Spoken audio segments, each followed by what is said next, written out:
just did some talking. I just realized that was recording until now. Welcome. This is Daniel Bay on the Daniel Bay Show on YouTube. And it's going to go on Launchpad 1 under the wrestling world as I see it. I'm going to pause it right now so I can go use the bathroom. Alright. Now that it's resumed, I go back to this.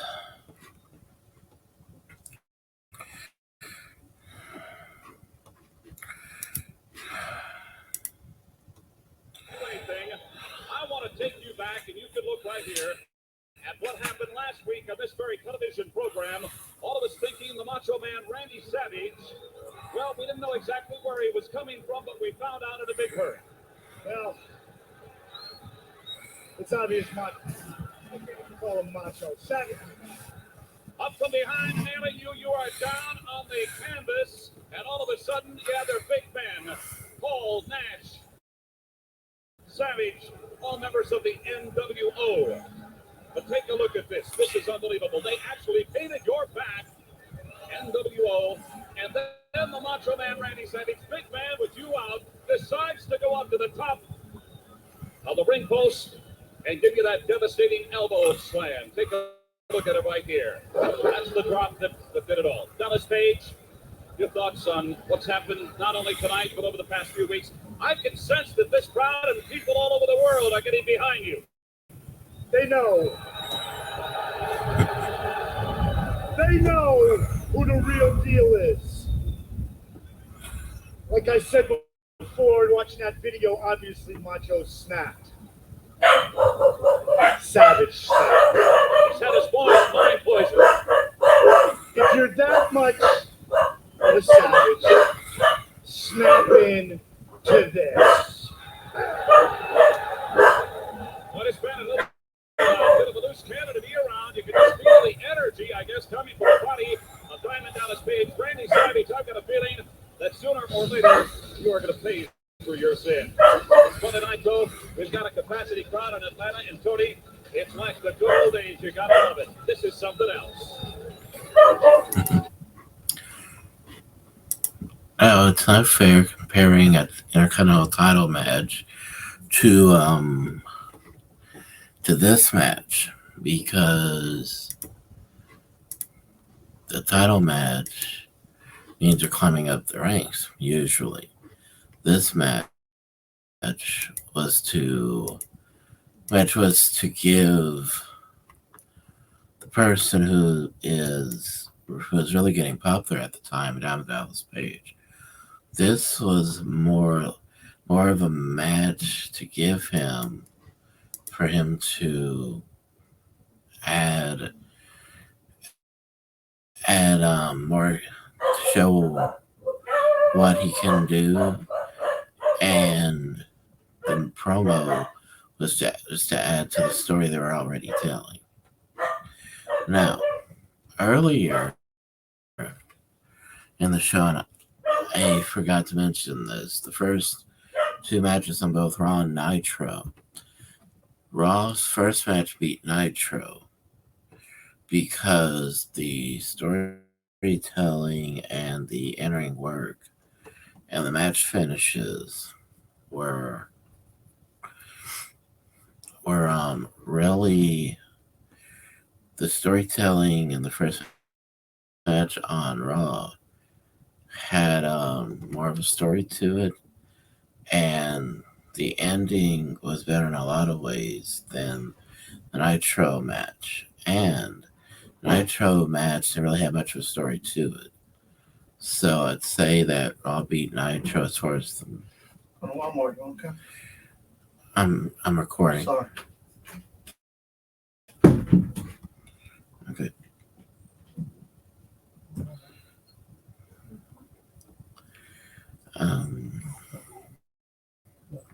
I would say, though,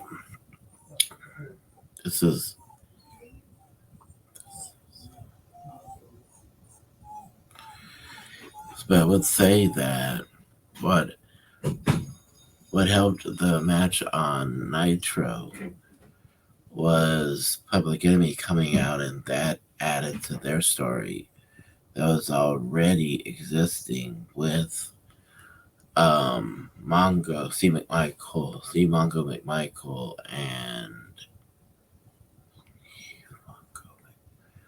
and Jeff Jarrett of the Horsemen. So that I'd say that whereas I always like Nitro better as far as the comparison to Raw, storytelling and their in-ring work, I would have to say really was really beat Nitro in the beginning of the show. That's why we always look at the ending of each match to really say the difference. But when you look at it in the ratings department, and the ratings, at least at this time, were predicated by by the commercials. So that's why I would say that as far as ranking the shows go, or the show matches go, I'd say that the way the stories and the matches and everything in between, Nitro was beat by Raw in the first match. Nothing against Jeff Jarrett, he's one of the best wrestlers, but the story itself, and he may have even thought the same way at the time, that the story was not the best that he or anybody in that situation could have done or could have had. Um, they, like I said earlier, they had an intercontinental title match as the second match. Rocky Maivia in his first ever title reign, period, and his first ever intercontinental title reign, fitting against Rocky Maivia, built based off of the non-title defeat that Rocky Maivia suffered against Vader about, I think they said 11 days before this in another part of Germany, because they were in Berlin. So about 11 days before this, they were in another area in Berlin when that happened. So I'd say that the story, the way they acted on the way to the ring, the wrestling they did, and everything in between made this the in-ring part. It's the wrestling part and the story they were telling was like 4 stars. But as far as continuity and character development goes, Mankind came out in the middle of them fighting outside and caused a blatant disqualification by hitting Rocky with the urn. I'd say that added an extra star, so about 5 stars in that. When you add together everything that I think makes wrestling good and exciting and interesting. Then Diamond Dallas Page just wrestled against Ric Fuller. That match, if I was to really put it into words, I would say that that was more like a filler match so that he could talk about what happened the week before involving Hall Nash and Randy Macho Man Savage. And the was promo. I'm not even going to pretend to respond to it because I understood exactly the point that DP was making, and there would really be no reason to come out and say anything because it was really about 2 people, Savage and DP. Hall and Nash were used in that scenario as a way to distract DP from from a way to distract him so that Randy could hit him from the back.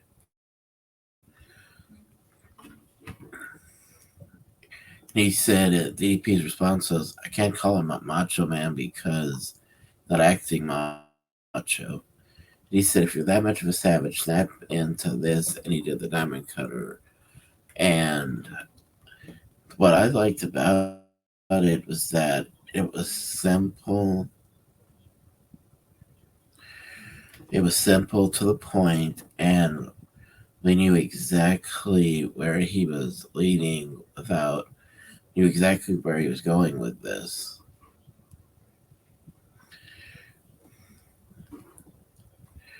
Um, so another advertisement coming this time for Nitro, from what I understand. This isn't Sherman. No wonder I don't feel as clean. Hurry up, Dad. I'm trying. This cheap stuff is too thin. Okay, advertisement was Charmin first.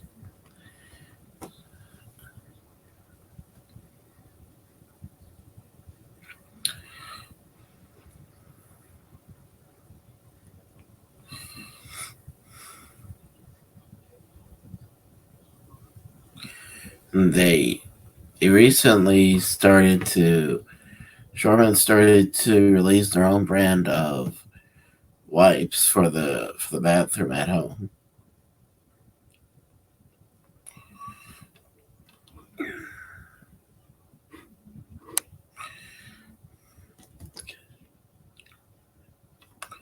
So it looks like Peacock's gonna air some college basketball games. First round this Wednesday. Championship Wrestling continues live on Nitro. Believe this is definitely the cruiserweights, or if not the cruiserweights, a couple of Mexicans representing um AAA or just Mexico itself. Juventud Guerrera against, I'm not sure who this is. And it is cruiserweights, okay. Ray Mendoza Jr., huh?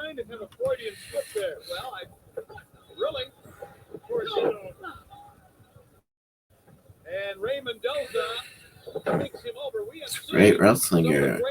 Waistlock takedown. these cruiserweights that have come here from Mexico in the cruiserweight division. Lands on his feet, just went to Guerrero. Spinning kick. It's like a roundhouse kick from a kickboxer. And he runs and comes back after getting a 2 count on Mendoza. Mendoza actually forgot what you call that. Clothesline. That's what I thought. X knocks him down. In their own class, I mean, just the risk maneuvers. I mean, these guys are tremendous athletes with the feet that they He runs after him.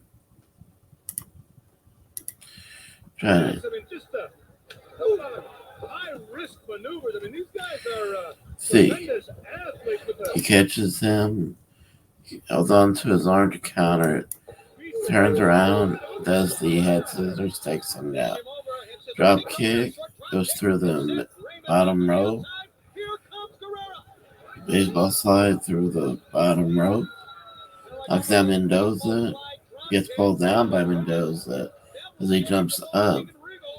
Mendoza goes for a front face lock.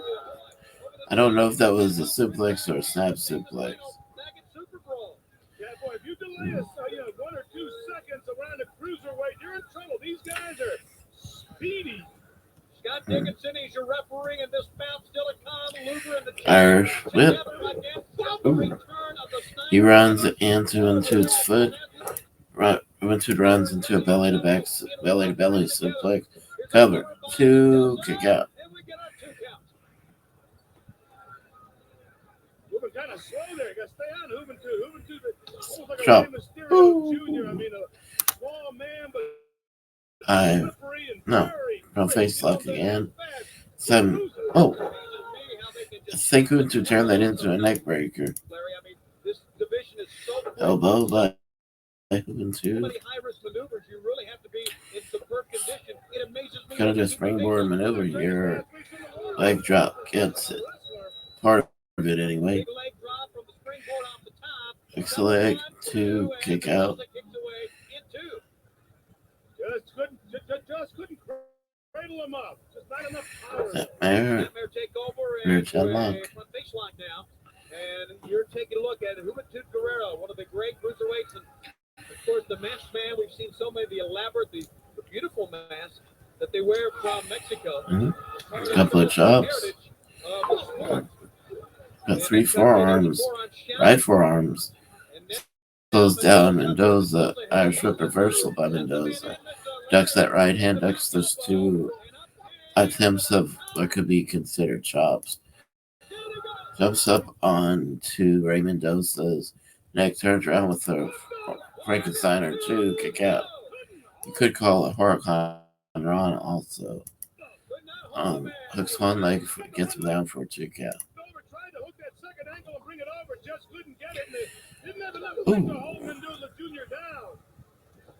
Back body drop.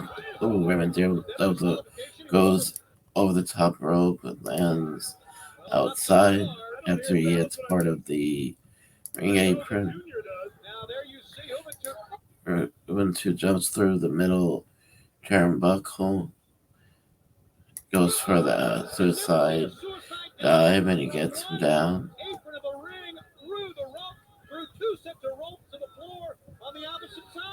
Turned himself into an arrow.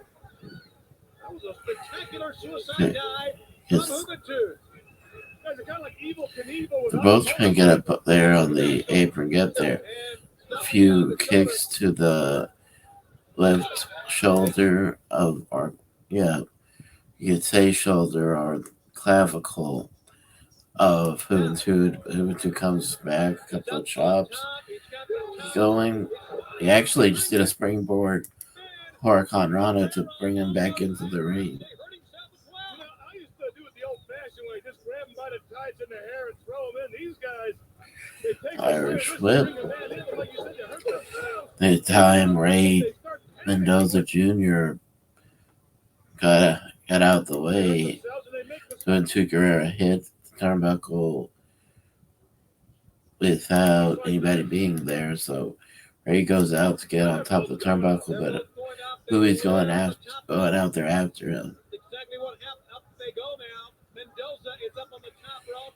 Guerrero going up with him. I don't know who's got who hooked. His name means young warrior. Translated in English, and this young warrior. Oh, it looks like they're both going for a superplex. But the man, one See. person is going to get hurt. Mendoza's trying to Ooh. He just draped him on the ropes. Well, or he just threw him across the ropes for Edmund. Made Mendoza landed with a rope in between his legs. He gets hit with a springboard mule kick, I think they call it. Gets him down. Now it's up for Uli to try to do the 450 splash. Not as quick as he should be, though. See, he gets it. 1, 2, 3. And I really think the move right before that was what put the man out. And Juventud Guerrero will get the win here on WCW Monday Nitro. And as we go to the replay, it's going to be our Castro torture test of the week. Larry Zabisco. That's torture for you. Wrestle like these guys here, because, boy, you take an x-ray, these guys, that'll look beat up. Amazing athletes, Tony, and the high risk they take. Just simply amazed me. But watch Juventud right here. He just turned himself into an arrow and shot through the corner. Show replay of this. Didn't expect it. And that 2.5 gain is right across the knee. Your winner, Juventud Guerrero, and the torture test of the week brought to you by Castro, motor oil that stands up to the most torturous conditions. Here on WCW Monday. I don't know this for a fact, but if turning around is a 180 to that old expression, then a 450 is 2 flips in rotation, then a 225 must be 1 flip. Nitro. We are off and running. And I tell you, later on in this telecast, Larry Zbyszko, we cannot wait to see the Giant and Lex Luger together, not only because of what we know about these. Whoa, here. As you can see, or at least I think you can see, I think you can see the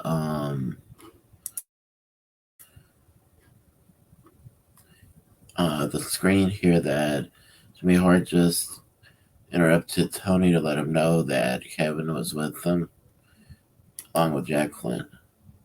Let me get out of your way. Let me get out of your way. Yes, ma'am, absolutely.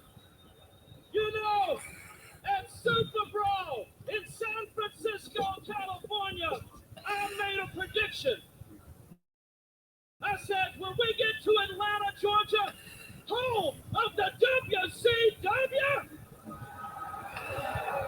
Chris Benoit wouldn't be here.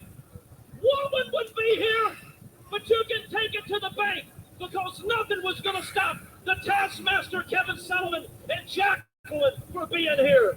You know what? I am so happy to be here in the Army. This is my house.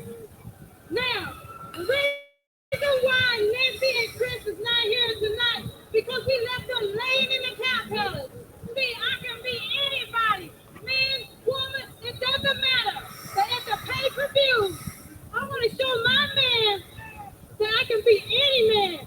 Hogan, Luger, Savage, bring it on, because I got it going on. But the only one man I can't beat, and that's Kevin.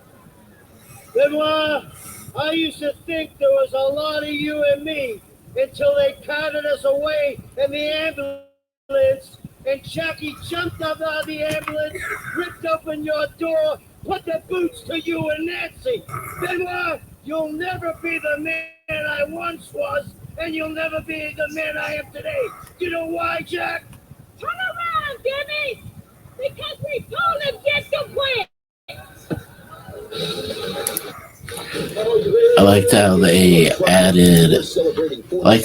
added painting of Jacqueline, and Kevin together on the back of Jimmy Hart's coat. I always like that. Okay.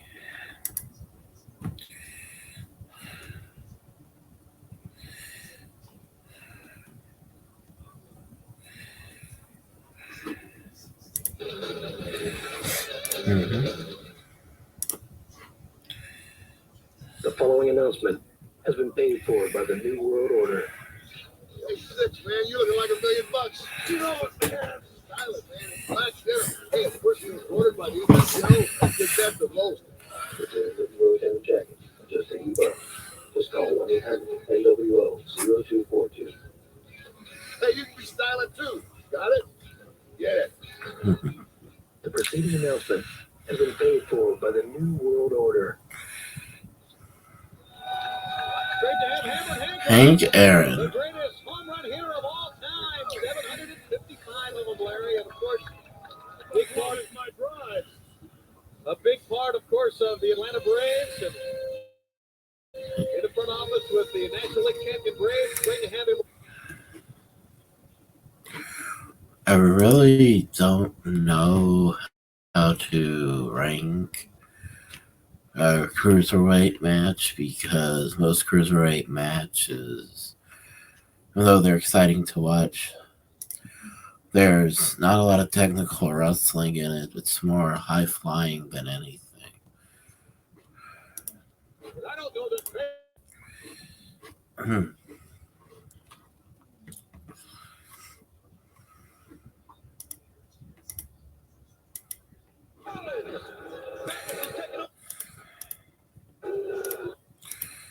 Okay, let's see. What we saw in there. I'll make the first lady take it to you. Come right here on Raw. Next week, come on down here and let's show us what you got. Show a replay of not only the how Jerry Lawler invited ECW people to show Raw what they're capable of. They show what happened the week before, but they did show what they're capable of. Mm-hmm. The most ridiculous thing I've ever heard was you calling this extreme championship wrestling. Hey, why don't you show us what you guys usually do, huh? Why don't you set some of the fans on fire? Huh? Why don't you set somebody on fire? Yeah. Why hit somebody over the head with a bat wrapped in barbed wire? Look! It's Sabu! Hey, wait a minute, it's Sabu! Wait a minute! Oh my God! I mean, more people are being exposed to your ECW wrestling in this moment than has been in the entire history of your whole little freaky company. And that's thanks to the cojones of the man sitting next to you. Not to you. Yeah. It's Tommy Dreamer and Steve-On Dudley outside the ring. Oh, good. Here we go. And here we go. We got extreme. Ooh. They're actually censoring this. I didn't know they censored at that time. And whoever said WCW SUCKS at that time didn't know what wrestling was all about.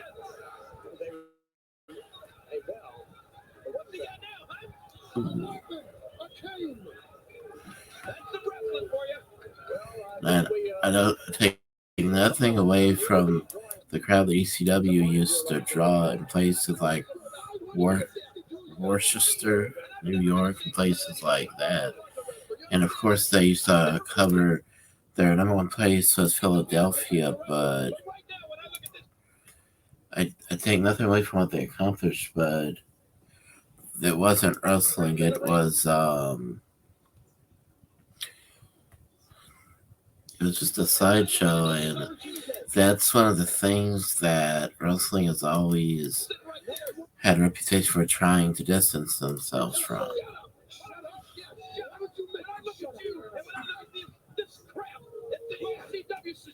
Extremely crappy wrestling. I'm ashamed to be a It's the Sandman! It's the Sandman! The Sandman! He's in the Manhattan Center! The Sandman!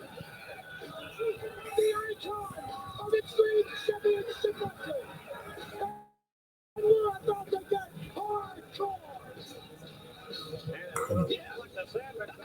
Like the Sandman get hardcore, Paulie. What do you think about that idiot now, huh? I don't think anything about it. I love this. I love Mother Ray Dudley and T-Von Dudley showing America how extreme ECW can be.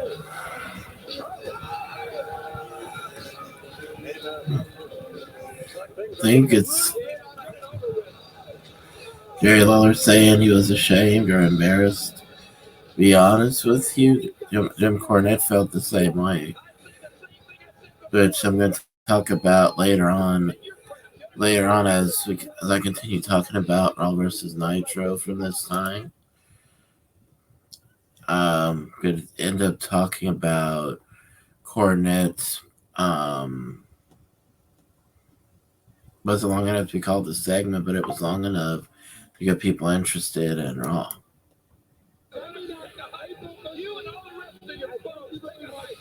And I think it started in September of '97, and so even though it's gonna be a long time from now, I just thought I would let y'all know about that.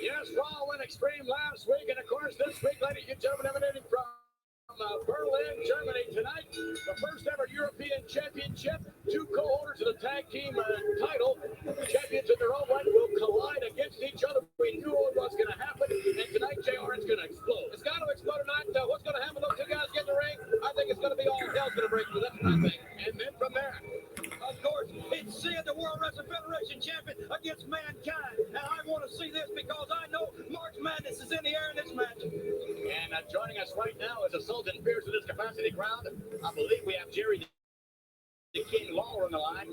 Mr. Lawler, are you there? Yes, I'm here, McMahon, and I can't believe you accepted this collect call because you're so cheap you wouldn't even tip a canoe. But I am on the phone, and I just want to say one thing right off the bat. Yeah. I can't believe that you wasted valuable time on Raw by showing those ECW morons again. I mean, those weren't highlights.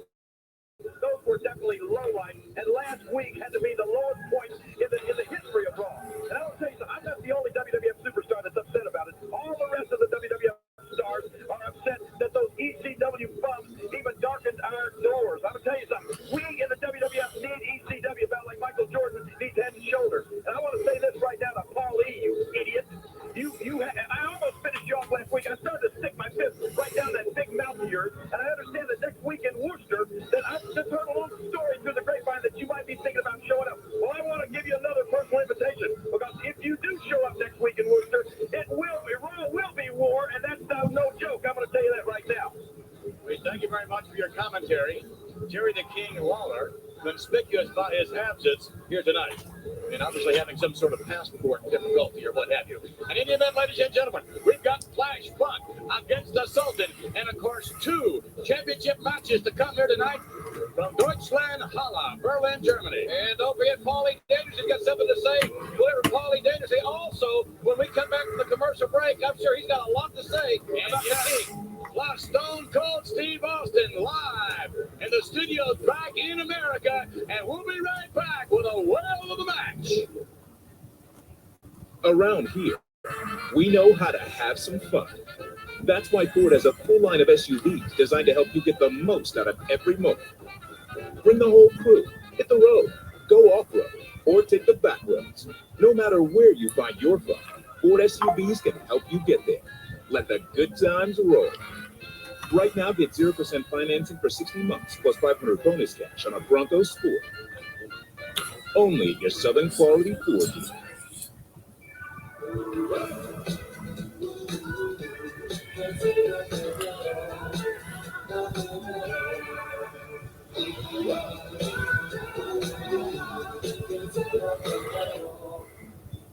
Stouffer's mac and cheese is made with 100% real cheese. So creamy. So cheesy. It's too bad you're a dog. This is really creamy. You'd love it. Made with 100% real cheese. Stouffer's. It's time. Time to get serious. There's no retreat and no surrender. All's fair in love and war, and there's nothing pretty about it. Raw is War live next Monday from Worcester Central Center. Yes, we are back, ladies and gentlemen. Flash Buck against the Sultan. We are currently emanating from Berlin. Irish whip. Really Hits him with an elbow, knocks him down. As a matter of fact, let's take you back to this Milky Way double picture. Set it up for us, JR. We can hear the music of Flash Buck playing, and then from behind came this 300-pound monster, this Sultan, those stiff shots right to the head. But looks like Flash Buck is trying. This time gets a drop kick on the Sultan, knocks him through the. He not really knocked him, but he decided to roll out of the ring. Jumps to the top, and jumps to the middle rope on the outside with the apron. It jumps off with the clothesline on the outside. And they're making cuckoo eyes up there, right? Look at that smile on your face. Look at that. They want to see the honky tonk man shake, rather than roll. I know that's right. And right now, the Sultan on the outside. And the Sultan has really been coming into his own as of late. Flash Buck, want to work with the Sultan. Flash Buck has made quite a splash. Irish whip. Sultan gets out of it with an Irish whip of his own. Flash Buck has been outstanding with his high-risk offense. Flash Buck was in this tournament. Flip. Stock of his own. Side dog. Irish whip by the Sultan. Gives the old-fashioned. Steps on the old-fashioned super hold on Flash Funk. 2 Gold Scorpio. Considering what has happened lately with the Stone Cold and disqualified Hunter Hearst Helmsley. Of course, victorious as a result of the disqualification. And a little bit later on tonight, we have had one championship matchup in which Vader was disqualified as a result of Rocky Maivia. A little bit later on, the 2 co-holders collide. And there will be an explosion. And of course, Psycho Sid will square off against Mankind for the WWF Championship. Joining us now is Paul Lee Dangerously. Paul, are you there? This is going a little bit too far, Mr. McMahon. I came on your show last week to Well, that's a showcase good the one. athletes Good of one. Street Championship Wrestling to plug our pay-per-view on April 13th. And this has been from Memphis. Now wants to challenge us again. That's enough.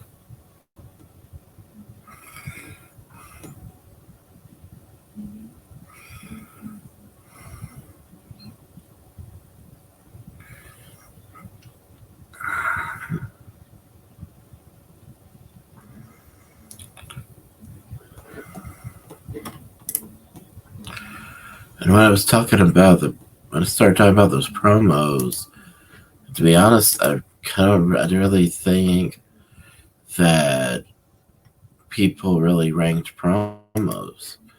I know one thing, sometimes that's a hard thing to rank because promos are used to that's why it's called a promo. It's to promote stories and the characters. So that's why I don't know how to rank promos.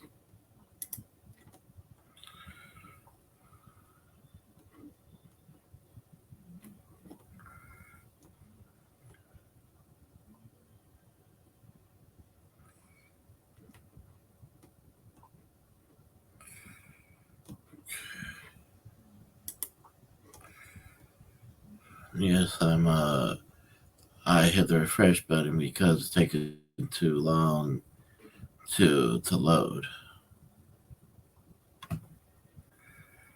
Okay, as I'm waiting for it to load. Okay.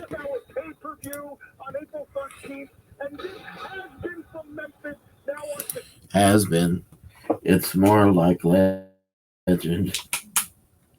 Has been means you can't do it anymore. You never lost the ability to do it. That's enough. The middle of this Flash Funk gets a 2 count on the Sultan. Irish whip. Ooh, close. Ooh, I think both went for a clothesline on each other, knocks each other down. Well, in any event, I think that I don't know that he was speaking for all of the WWF superstars, a number of them. Nonetheless, I would like to thank you very much for all of the action that ECW brought to the World Wrestling Federation last week on Raw. I'm sure you would like to thank me, and I thank you for giving us the opportunity to showcase our talents. But I'll tell you this, since he works for you, next time Jerry Lawler challenges us, This is that elbow. Challenge again, only this time, it may not only be on Monday Night Raw, it may be at the Garden, it may be in Philadelphia, then again, it may truly be next week in Worcester, Massachusetts, Monday Night Raw. Well, nonetheless, we thank you very much for the action last week, and the best of luck to you. Don't forget to say Sunday night, April 13th now. Right, thanks. I think Flash Funk was injured right there. Nonetheless, we thank you very much. Okay. It may be in Philadelphia, then again, it may See, I had to see what maneuvers hit here. Yeah, Frankensteiner, Flash Funk. Nonetheless, we thank you very much for the action last week, and the best of luck to you. Don't forget to say Sunday night, April 13th now. Looks like he's gonna go for this impressive maneuver that I saw him use. Oh, I thought it was gonna be a version. I thought it was gonna be a leg drop that he used as like a corkscrew leg drop, but he did a moonsault. To right shoulder up by the Sultan. There must be a pain shooting around his neck right here. Here's that Milky Way double feature. And earlier on, yes, he had hit his head. And now, however, as a counter to that head scissors, Sultan slammed him in the middle of it. Interesting. He's out. He's not. Yeah, I'm not so sure that he's not out. I think maybe you're right. He was out on his feet. The Sultan now. Get up, Sugar Ray. Oh, no, that's Okay. right. Going for the Iron Cheek's finisher known as the Cobra Clutch, I believe. No, just the Clutch. Yes, here we go. And the Sultan victorious. This is certainly not the Sultan of Brunei. Now, the first person to use that clutch was actually Mondo. No, Gory Guerrero. And I don't know the name of it when he used it, but he invented it. Cobra Clutch, I believe, was like the $1 Million Dream, where you put arm against the throat right there, and put the arm right here, and try to make them submit or pass out. So I don't know what this clutch is called. Could have been the Cobra Clutch, but I don't think it is. Anyway, he won with that maneuver.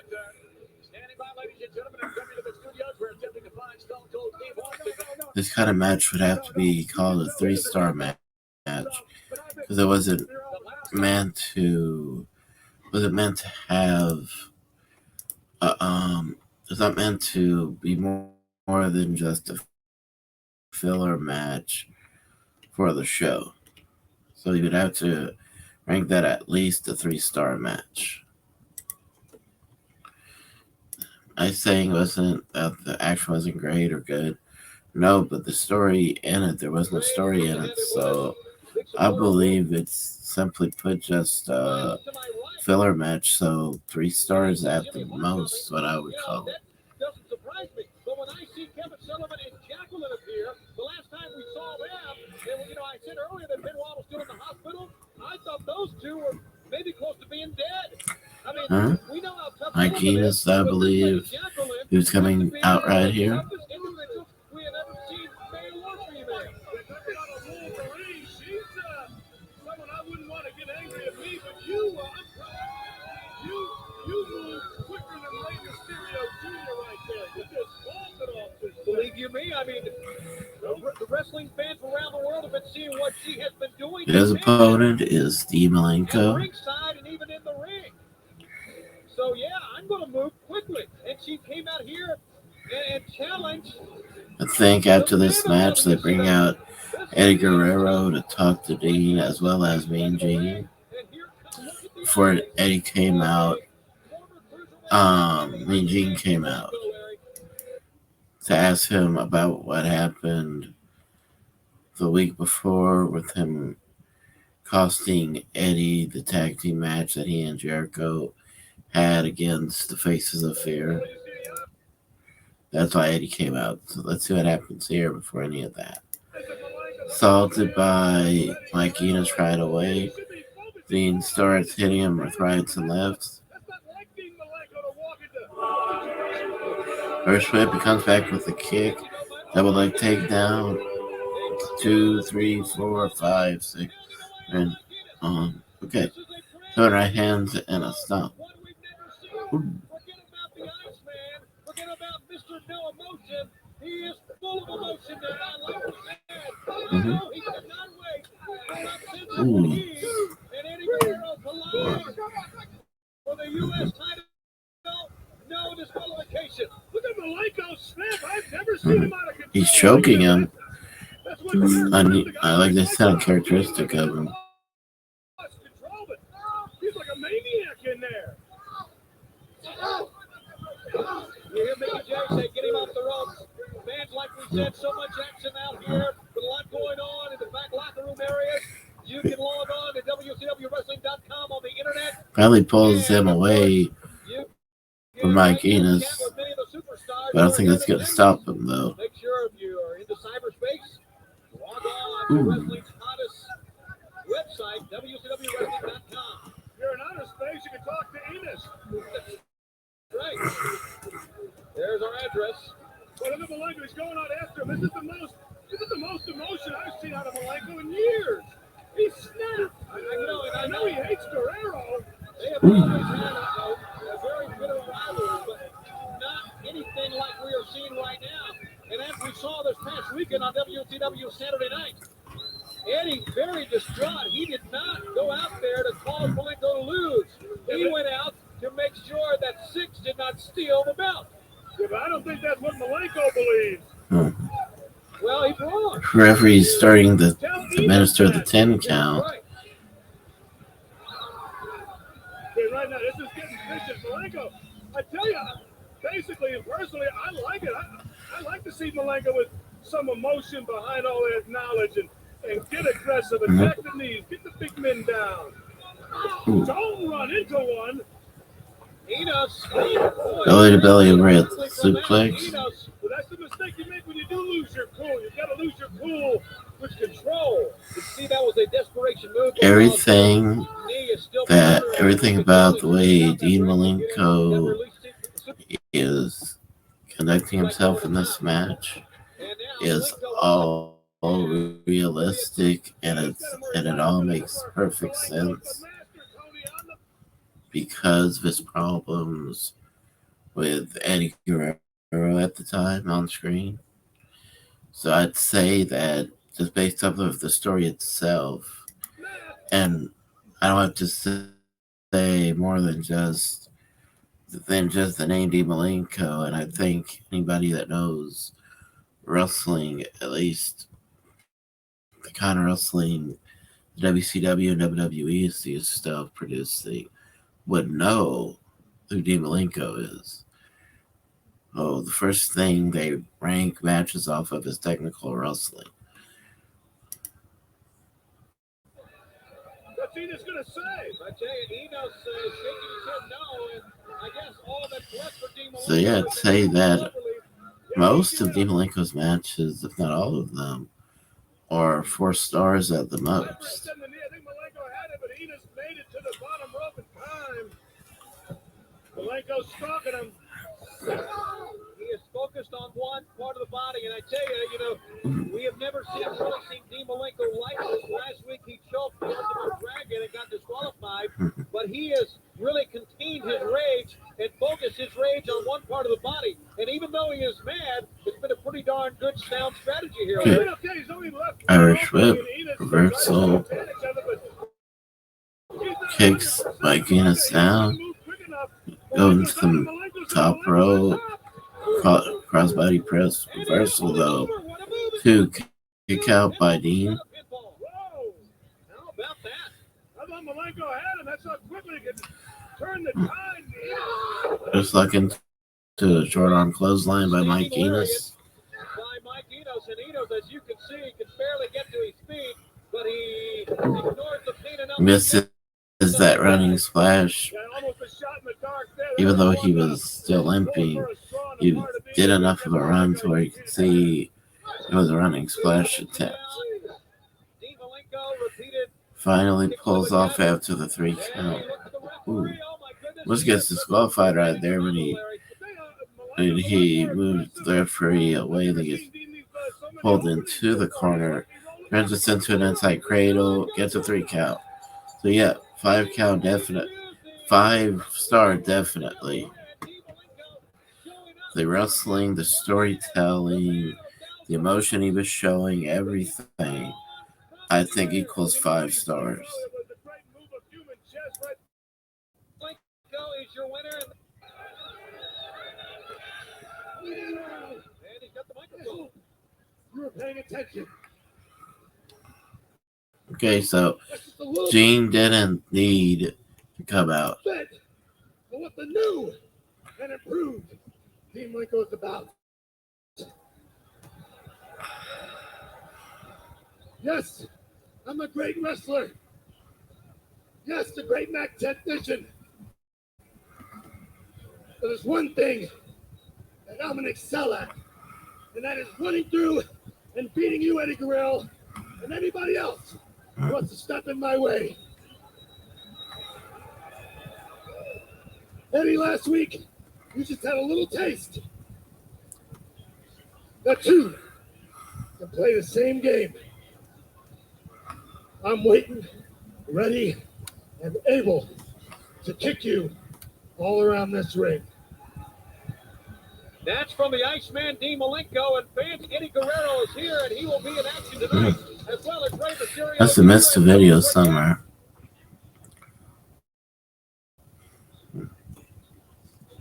It's 2 hours of the greatest WCW Superstars anywhere on WCW Saturday night on Superstation TBS.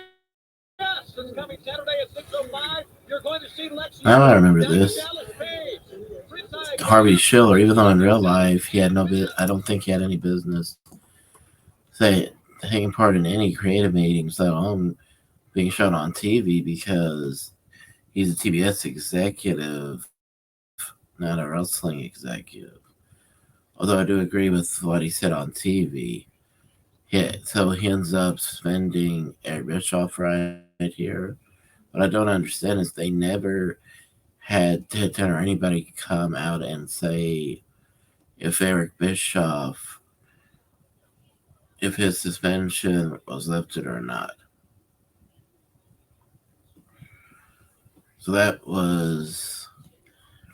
this is the middle of Eric Bischoff trying to backpedal on what he agreed with Lex Luger the week before. So now not only is it official that all the titles will be on the line against WCW, all of WCW, whether it's the Horse, whether it's Roddy Piper and his men, or whether it's Lex Luger, the Giant, and their men, or whether it's whoever it is that wants to go against the NWO. They put up their titles against all the titles that NWO has just because on screen Eric didn't want any of the WCW stars to be called champions, even though, in all fairness, they should have kept the titles on Luger and the Giant, because they actually won those titles officially, because the Giant actually pinned Scott Hall to make sure that Eric Bischoff would come against it. Somehow he still came against the win. Anyway,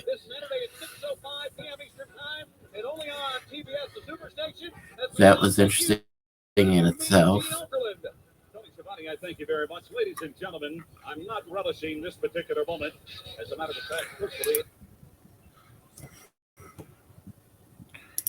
telephone. Oh. Wait a minute. I think you're taking this a little too far, with all due respect. WFN. Prophesy. Hey, Atlanta, Georgia. Ladies and gentlemen, our office come down on this one tonight.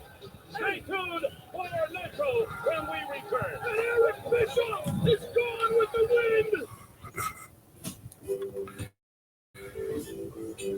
Great.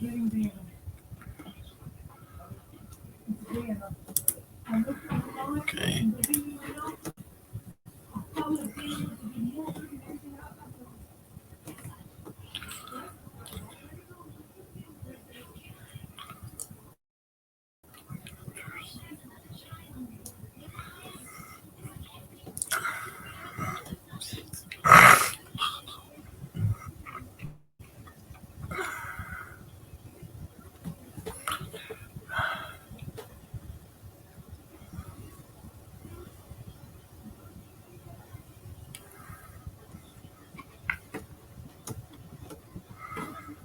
We have just witnessed one of the biggest moments in WCW of 1997.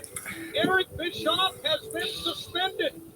And I mean, he has had the power taken away from him by Dr. Harvey Schiller. I could hardly keep from laughing myself. Another crack in the foundation of the Out comes Ultimo Dragon with Sonny Ono. Maybe go against Prince IK, I'm not really sure. Actually, it's to go against Eddie Guerrero, who's the U.S. champion at this time.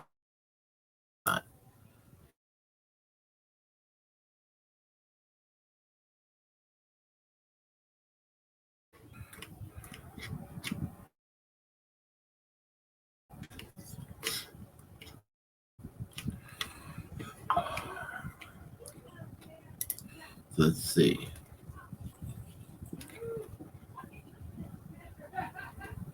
He was there. Leave it yet, and you can stop counting me down, because I done told you once, son. We got a damn problem, because I ain't gonna listen to this shit no more. That ain't gonna work. You get out of here.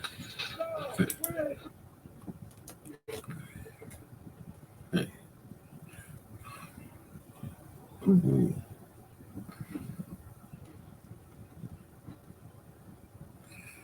Usually they would say months ago or last week or whatever, but this one right here,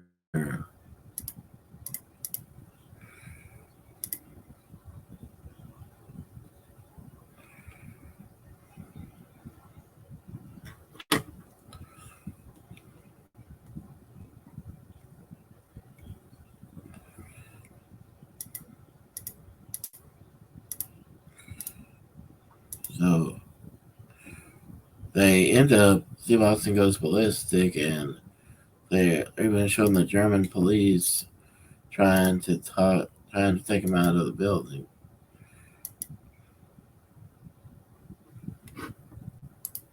Able to speak German and said to you, any other surprises you think mankind's going to Listen to me, mankind! I can hear you fucked up on your German language! But what you should have done, you should have gotten ready for the game. Because the game we play is simple. 2 men enter, and 1 man survives. In this game, player, I am the master. And you have to find out the hard way. Because tonight, he will become another symbol of one of my many victories to WrestleMania. Undertaker, to the dark side. To the dark side I go. And you will become another symbol. The waste side of my victories. Because I am the man. I am the master. And I am the ruler of the world. Undertaker versus Psycho Sid at WrestleMania, but mankind stays in the way of Sid tonight from Berlin. Plus, the European Championship will be decided tonight. Their brother-in-law. They are tag team partners. Something's got to give. There'll be an explosion tonight when the Bulldog takes on Owen Hart. And the answer will come up when our man answers the challenge of the Raw.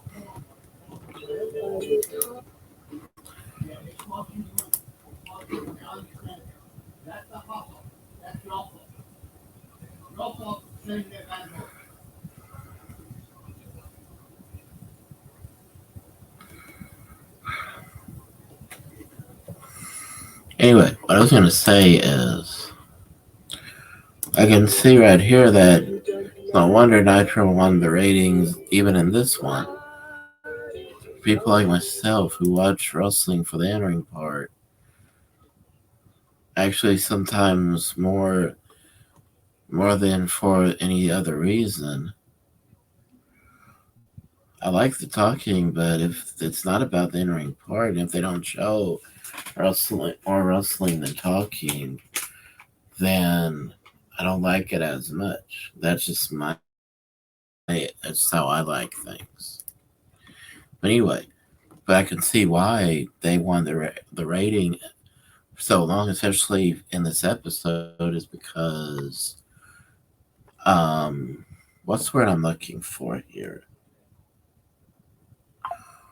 When after their after the Sultan went against Flash Funk and after Steve Austin threw a hissy fit, the next scene was just a promo by Ahmed Johnson answering the challenge from Farouk and the rest of the Nation of Domination for WrestleMania. In so many words, he accepted it from my understanding. Show another show another example of why even before this European Championship tournament final between Owen Hart and the British Bulldog, even before that happened, Owen and British Bulldog had trouble. Like in the middle of one match against a team that may have been considered a job team, getting hit with a mule kick, Owen Hart accidentally hit Davy Boy. They start fighting and almost lost the titles, I think, or a non-title match to the job team at the pay-per-view from the match from the pay-per-view from the pay-per-view from the month before this. Sorry for repeating myself, but I forgot what I was gonna say.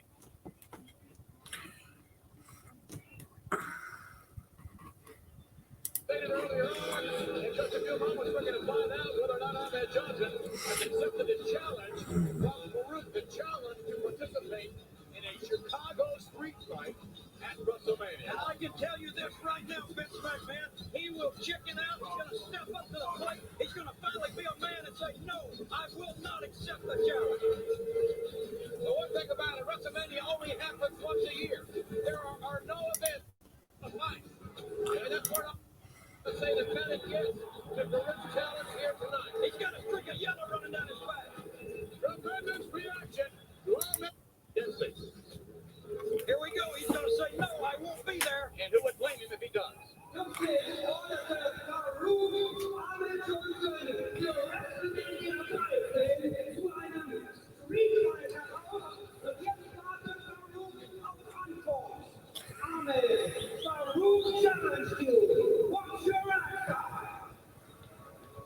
Farouk, want somebody to meet us like the street fight? I'll come. I'll accept the challenge. But I won't come by myself. Not this time. All right. Ahmed Johnson is on his way, but not by himself. You wonder what he means by that.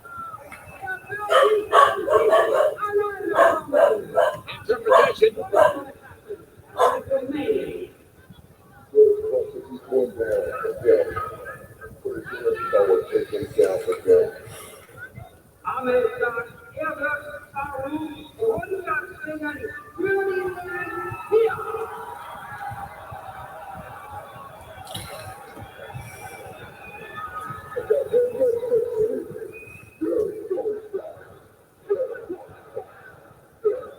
In any language, it's the same. Ahmed Johnson has accepted a challenge, but he's not coming by himself. Oh, my goodness. In 30 seconds, we're going to And they show what happened at Saturday before this on Shotgun Saturday night with Spectacular of the year. The reigning champion is indeed the man. But this phenom from the dark side will prove a great after this WrestleMania promotion. last week. It was the Manhattan They Center. We promised you a surprise. show what happened the week before between the Road Warriors and the Headbangers. But the part that matters is that they carried this over into Shotgun Saturday night.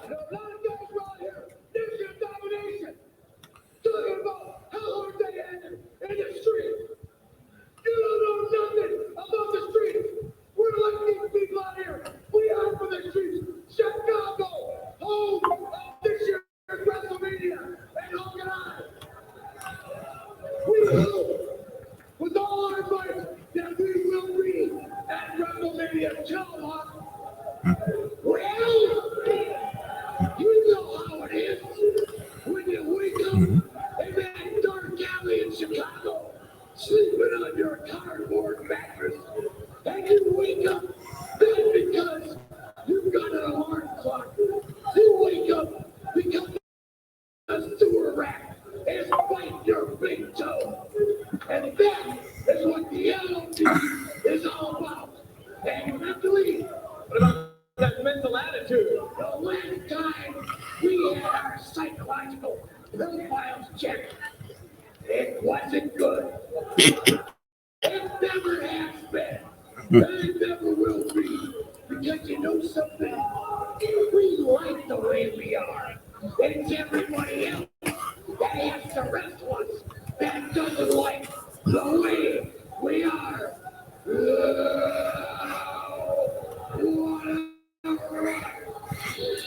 Yes, indeed, it was a rush just last week, ladies and gentlemen. Courtesy Shotgun Saturday night. We got a rush coming up here of a different sort. No doubt about that. You talk about someone who needs a psychological profile adjustment.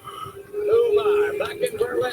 This Now is the what I believe should have been the main event is World Heavyweight title. Psycho Sid defending it against Mankind. Psycho Sid. Um, Successful title defense. I really can't say that I didn't see the match, but Psycho Sid was not necessarily, he was a good draw, but a lot like Hulk Hogan, he was not the best wrestler. Matter of fact, Psycho Sid was actually more clumsy than anything a lot of times. I mean, I'd seen how Hulk Hogan tried to do a simple vertical suplex, and even doing that, even though it didn't look good, he didn't hurt his opponent either. So let's see, that was the problem. With Hogan was that he couldn't make maneuvers look good.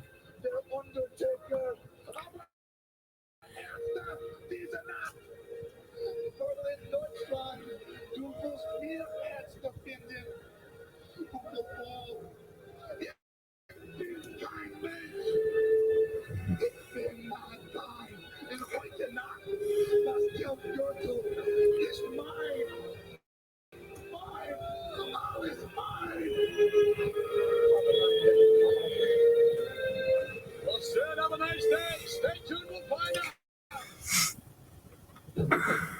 At Honda, we've chased down a lot of dreams, each one leading to the next, all the way to our latest. Introducing the all-new, all-electric Honda Prologue, our latest innovation on the road to being carbon neutral by 2050, and certainly not our last.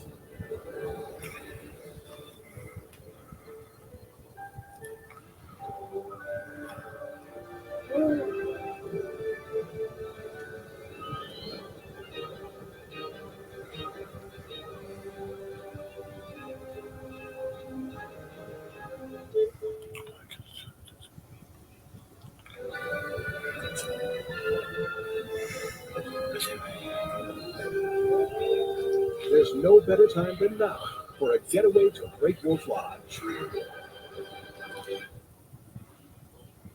The 1997 Slammy Awards will be presented by Full Metal the Album. Yes, the official entrance names of all the World Wrestling Federation superstars. Yo, Nitro, a mid card title, U.S. title. I don't even think it was being defended, but the fact that he was having this match and you had about 2 or 3 matches left, the fact that the top world title was being defended on the other company at the same time this title was being defended. Well, maybe not being defended, but the champion was having a match. Showed how Vince did not pay attention to what was being done on his competitors. Because I think the shows right here should have planned more matches in that segments for this night. I'm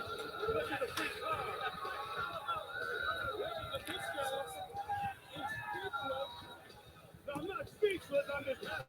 Well, you're listen, when it's not speechless, talk about Eddie Guerrero. You can hear him mumbling Malenko's name, and again, boy, talk about the animosity between two guys. But Eddie's getting in the ring with who I think is right there, the #1 contender, Ultimate Dragon. You know, and really, And it is a title match, okay. Take all this in and really wait. Look at the face of Eddie, if you will. Wait to see the ramifications of what we've just seen. Does that mean Randy Anderson gets his job back? Jimmy Jett gets his job back? Does that mean Lex and the Giant get the World Tag Team title? Or does that mean the Steiners get them back at the NWO sold out? Well, I don't know what legalities, they can reverse or undo, or I don't know anything about that. But I do have a feeling it means you could pop fish up in the mouth and not get Great fired. wrestling right here. Back and forth. That in itself, I always thought was a big part of 5-star matches.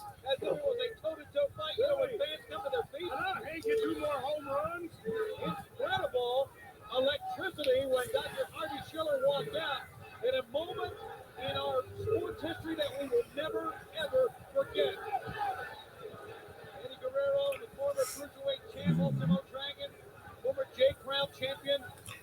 And Eddie Okay, came in with test a of lot of strength determination on his here. face. You know, I wonder, we saw Hogan get out of that Humvee/limousine earlier. See. Hank, yeah, I wonder if we're going to hear from Hollywood Hogan in this program and a little bit of response to what we had seen. Well, Side headlock by Eddie Guerrero. believe me, the whole NWO is running around like a Irish whip. Shoulder block takedown to Dragon.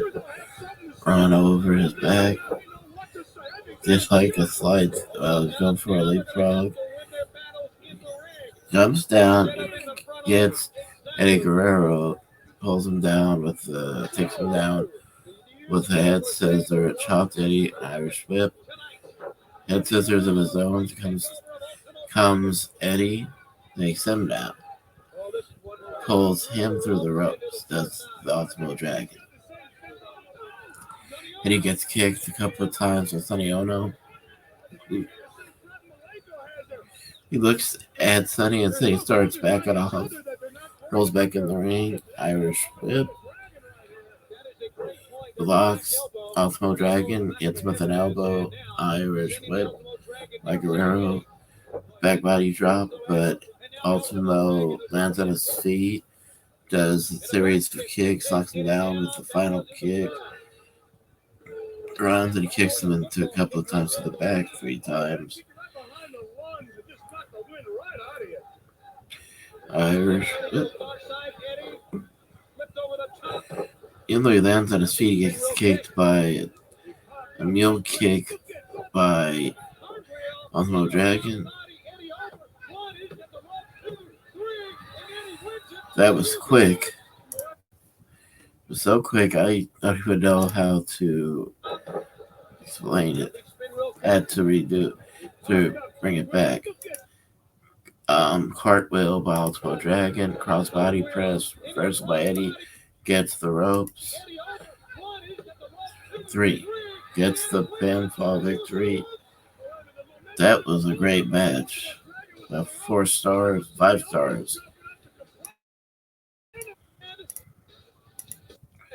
The title match. I believe that Malenko comes out right here. I was just mistaken on when. Everybody knows that my intentions were good. But unfortunately, the situation turned out sour. Now I've tried to clear up the water, and I've tried to apologize. But judging from Monday night's interview and tonight, my apology has not been accepted. I'm getting sick and tired of you not accepting it, bud. I'm getting sick and tired of you blaming me for your attitude. Dean Malenko, you and Eddie are going to be facing each other inside 2 weeks. The big pay-per-view, the United States title is going to be on the line. Gentlemen, please not here. Save it for a week. Let me tell you something. I'm not going to stand back here and let you give these people a snow job about how the great Eddie Guerrero is this, Eddie Guerrero is that. I know what you're about. I know your true colors. What am I about? You tell me, what am I about? I'm going to tell you, we've been up and down the road together for many, many years, and I respected you. You lost my respect. How did I lose your respect? Huh? Ladies and gentlemen, they're going at it nose to nose. I don't want to get involved with it. Please, not here. Tony, let's take it back to you. Gene, I tell you, the fans want to see it between these 2 explosive athletes, and they're going to see it when there's no disqualification in less than 2 weeks and uncensored. We're rocking and rolling with the Omni. Come on back when it's on Nitro.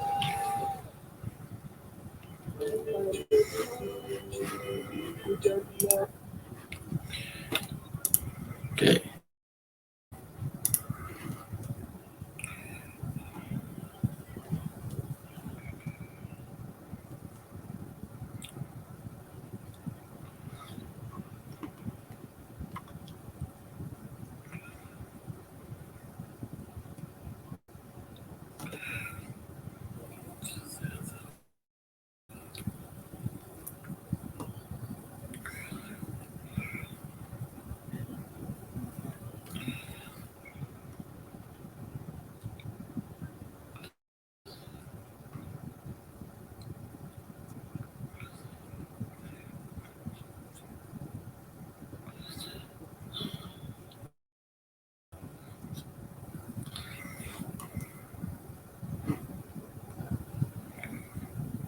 anything a blast. Let the celebration continue because we are off and running with the second hour of WCW Monday Nitro live from the Omni in Atlanta. The hottest hour on television is underway. And I say let the celebration continue because if you just joined us, boy, did you miss a lot. In the first hour, Eric Bischoff was suspended, basically relieved of his duties by Dr. Harvey Schiller, president of Turner Sports. Mike, today, you're smiling. Absolutely, Tony. For months, we've been analyzing the New World Order's hostile takeover. The question has been, who within the ranks of World Championship Wrestling can control Eric Bischoff? Well, tonight, we received the answer in the form of Dr. Harvey Schiller. Justice was delivered for the Randy Andersons of this world. It's a proud night to be associated with World Championship Wrestling. How about it, Brain? Well, now, tomorrow morning, if you want, you can probably go down with Randy Anderson and Jimmy Jett and the other people that Eric Bischoff fired and see Eric Bischoff. He's the one standing in line right with him for the unemployment check. My hat goes off to you, Dr. Harvey Schiller. Here's what happened not too long ago live on this program. You think just because you have a contract, you can break the rules of professional wrestling? Strong wrestling organization, Alex. TNT and TBS. Bischoff just ran out of room. We gave him enough rope and he hung himself. Exactly what happened. And I've said this before, and I knew the New World Order was here, as you see Mr. Wall Street coming out. I don't think right now all the people in the NWO are just talking. In fact, they're putting their heads together. And or should I say, VK Wall Street when against Scotty Riggs here. Something I don't remember seeing.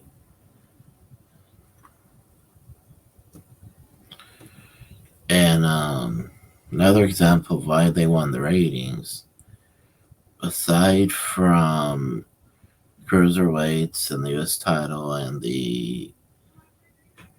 all these different ways of continuously adding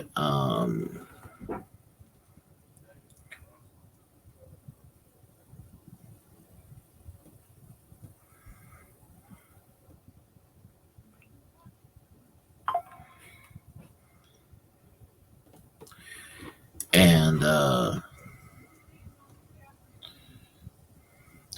this because they were about a week away from uncensored, so we did right here with VK Wall Street against Scotty Riggs. Very important. Very tricky. It's very important to see how they acted in this match. And boy, oh boy, has this a profound impact on what is going on in our sports. And now, ladies and gentlemen, in the second hour, as we said, two teams who both should be world tag team champions right now. The Steiners, let's do their job. Now, the greatest superstars in the world will battle later on. What a main event that's going to be, Mike. There's so much intrigue involved in that kind of a matchup. You have the Steiner brothers who've been together for years. On the opposite side of the ring, you have Luther and the Giant. For some reason, they kept the American Males theme for Scotty Riggs. How are the Steiners doing? Well, the Steiners, we understand, are 100%. You know, that wasn't a wreck they were in. That's just the way they parked their cars. No, that was the wreck they were in. Are you? No, that's the way they park. You're silly or something. They lost more jobs at valet parking that way than anybody. Walk up to start the match into the gut of Scotty Riggs by VK Wall Street, right hand side headlock, Irish whip, the frog by Riggs, blocks the hip toss perfectly executed to Scotty Riggs by Wall Street, stands up, hits with a drop kick by Scotty Riggs, even hooks the leg for that pin attempt, still gets a 2 count. Wrist lock, pulls him over the top rope to get an advantage over the left arm of BK Wall Street, try to weaken it. Axe handle from the top rope, gets him down for 2 count. Side headlock. Scotty Riggs kind of went off of Buff's coattails. He was kind of hanging around. Irish whip. Over the back. BK gets thrown through the metal rope outside on the floor, or actually the mat on the concrete floor. Recently took the Orient by storm. New Japan Pro Wrestling versus the NWO is the hot wrestling topic in the Japanese media, and the New World Order is set to return to Japan Run later this Evans. month. Slap across the chest. Yeah, Edward Eric flying and coach. Head first now. He may be on the He even put his head into the mat. Rolls back in there, stop the count. Scotty Riggs came back in there, grabbed him by the hair, Irish whip. Running clothesline, it looked like, knocks down. Scotty Riggs, elbow by BK Wall Street. I'm receiving now some Cover. information from the back Duke, with yeah. What? We There's understand hemlock. that Dr. Schiller and the WCW Executive Committee are reviewing documents, letters, contracts that Eric Bischoff handled. And of course, we know, as fans have been following our program, the Executive Committee is allowing, we understand that, boy, this is a big one. They're allowing a match between World Championship Wrestling and the NWO to take place at Uncensored. You know what Lou was talking about last week? That match basically is made, but here's something. The Executive Committee is inviting the man affected by the NWO the most. That man is Roddy Piper. The Executive Committee, there's a 2 count. This was a standing leg drop over Riggs. Riggs still kicks out with his left shoulder up also. Get a team together and be a part of this mega event. In the middle of this, Tony Schiavone was announcing, as he was getting word through his headset most likely, that the Executive Committee and WCW were not only allowing that elimination match to take place, but they were the ones who supposedly personally invited Roddy Piper to put a team together to take part in this match to potentially get another title shot against Hogan, although the actual challenge is for all the titles to go back to WCW.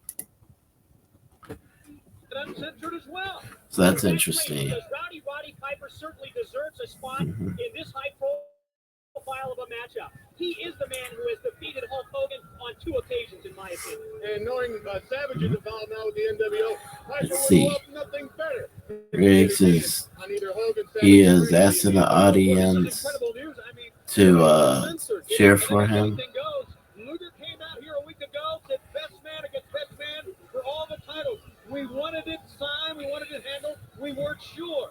Then Eric gets suspended, and immediately Dr. Schiller Comes down with a jawbreaker, slows him down.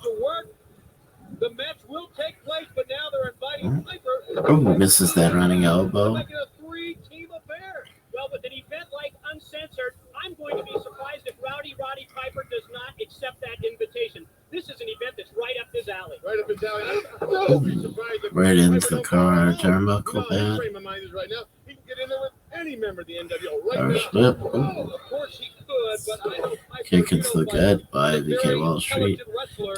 He'll get himself Irish whip behind reversal. if he accepts, and remember, That time he turned himself, slowed himself down, turned around into the corner. It's Scotty Riggs.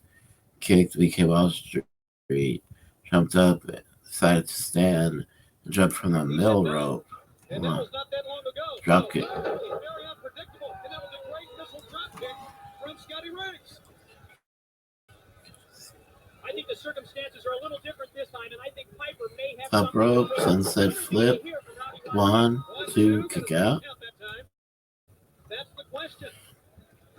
Right hand. And he always does things on his own speed, Irish on his whip, own speed. reversal by Scotty Riggs. Some type of forearm or elbow.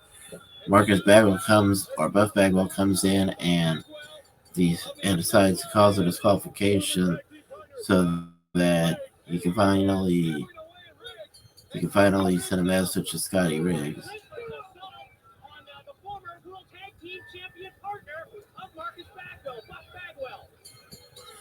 Double Irish whip. He holds on to the rope and rolls out in the ring.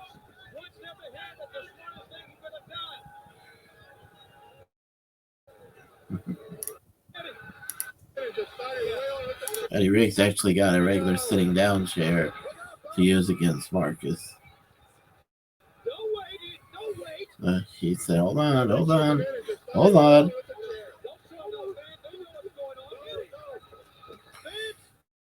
He gets out there. We have just received word that Roddy Piper has arrived to the Omni, and he is here tonight. Piper's in the building. Oh, yeah. Let's see if he'll come out. We got to go. Hey.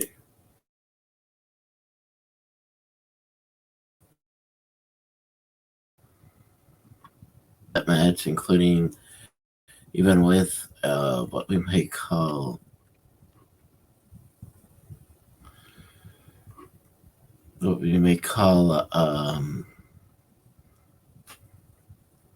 disqualification. Does a disqualification? Despite that, I would still call it a 4-star match. The story and everything, including the cause of disqualification and what happened after the disqualification, I'd say all of that equals to 4 stars.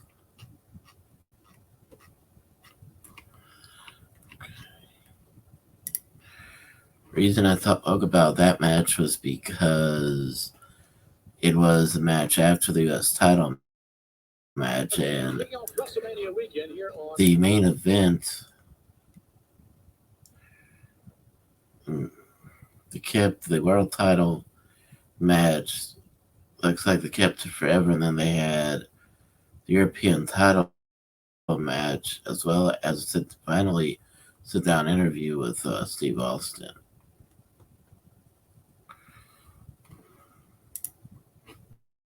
The USA Network. Earlier tonight, ladies and gentlemen, Bret the Hart disqualified.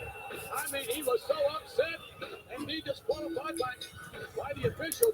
Was winning the Intercontinental. Mankind, you end up one of the great World Wrestling Federation. Just a British bulldog, and Owen Hart liked it to go at it. Only one of them can walk out of Berlin as the newly crowned European champion, the first championship that the World Wrestling Federation has established over 20 years. Look out, here we go. Look at Sid, wasting no time, going to work on Mankind. This match is not going to be any technical masterpiece, I'll tell you. It's the match all the way, and a hard clothesline by Psycho Sid.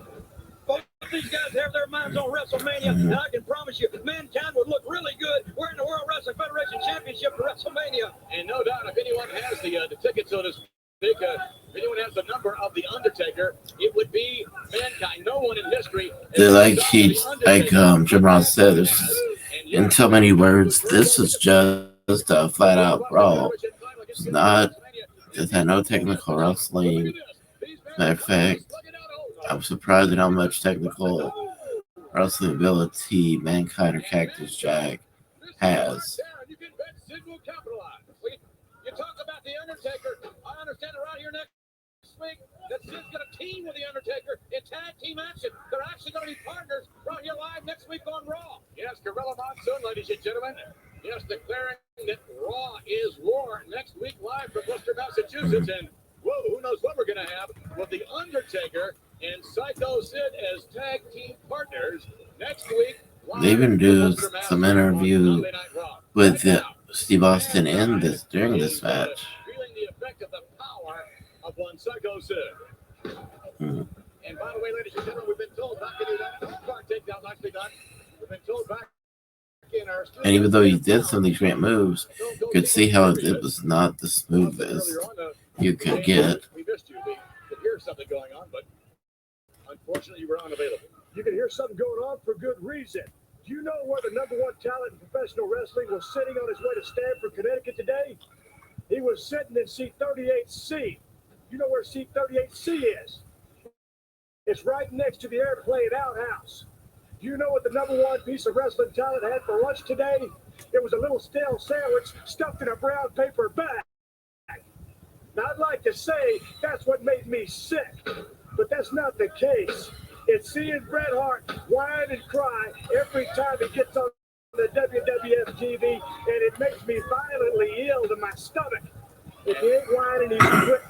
If he ain't quitting, he's doing something else. It ain't nothing good, and it just makes me sick. Well, we will hear. No, shut up. I'd like to tell you that I was indeed throwing up everywhere, but it goes a little beyond that. All right. Way beyond. In any event, we will come to you a little bit later on. Yeah, you're going to come to me because you got no choice. Someone's going to get the lights knocked out tonight. All right, thank you very much. Live in our WWF studios, ladies and gentlemen, Stone Cold Steve Austin. You talk about someone who is bitter. Ooh. Well, he has every right to be. You know he's upset because every time he turns around, something's happening to him behind his back. Wait a minute. Can't you say the very same thing about Bret, the Hitman Hart? Give me a break. Bret Hart, I don't know. I don't know that he really thought that he was the target that he has become. Oh! A move right there by Mankind. Let's not forget the WWF title on the line right here, right now, tonight. Mankind just did a move I didn't know he could do. That running leg drop over the back of the neck of Sid over the ropes. He gets him outside of the ring. Anytime you get in the ring with Mankind, you're going to pay the price. Win, lose, or draw, he's going to put his own body on the line. Mankind against Psycho Sid for the World Wrestling Federation Championship. Right hand. Mankind now getting ahead of steam and another forearm, I believe. Mankind can deliver that mandible claw. So he gets him down on his knees on the apron. I think he's trying to choke him over the ropes. That's how the referee's counting. 3. Actually, he doesn't need the count. Psycho Sid's getting out of it and into the ring. Well, we've seen what the mandible claw has done to the Awesome Undertaker. If it put Ooh, the Undertaker forearm. down, it'll darn sure put Psycho Sid down. Because in my book, there has never been another athlete, at least in my career, that even compares with the Undertaker at 6'10" and a half, 325. Yes, the Undertaker.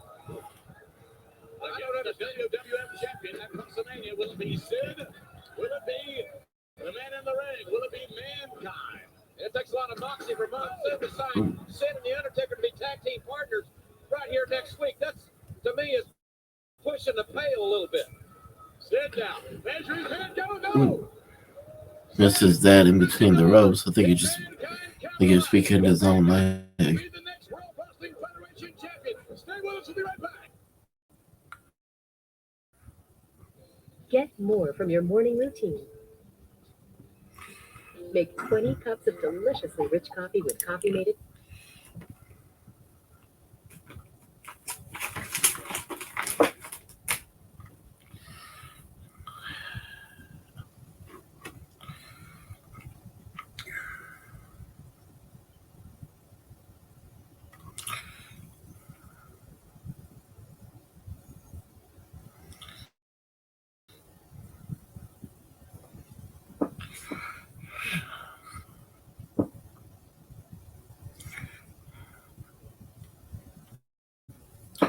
Okay, so 17 seconds left in the advertisement.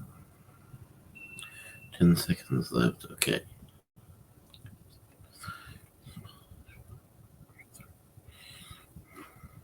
Let's see. Welcome everyone to that hell of a setting. Yes, Berlin, Germany. Monday Night Raw. Psycho Sid hammering it out. Oh, earlier I said how I thought the world title should have been defended in the main event. To be honest, you can't just look at the title. You have to look at the people. You have to look at the story, the people in the match. And you have to look at the other matches involved. So take a look at how they were in the capital of Germany, and this is the European title championship title tournament final.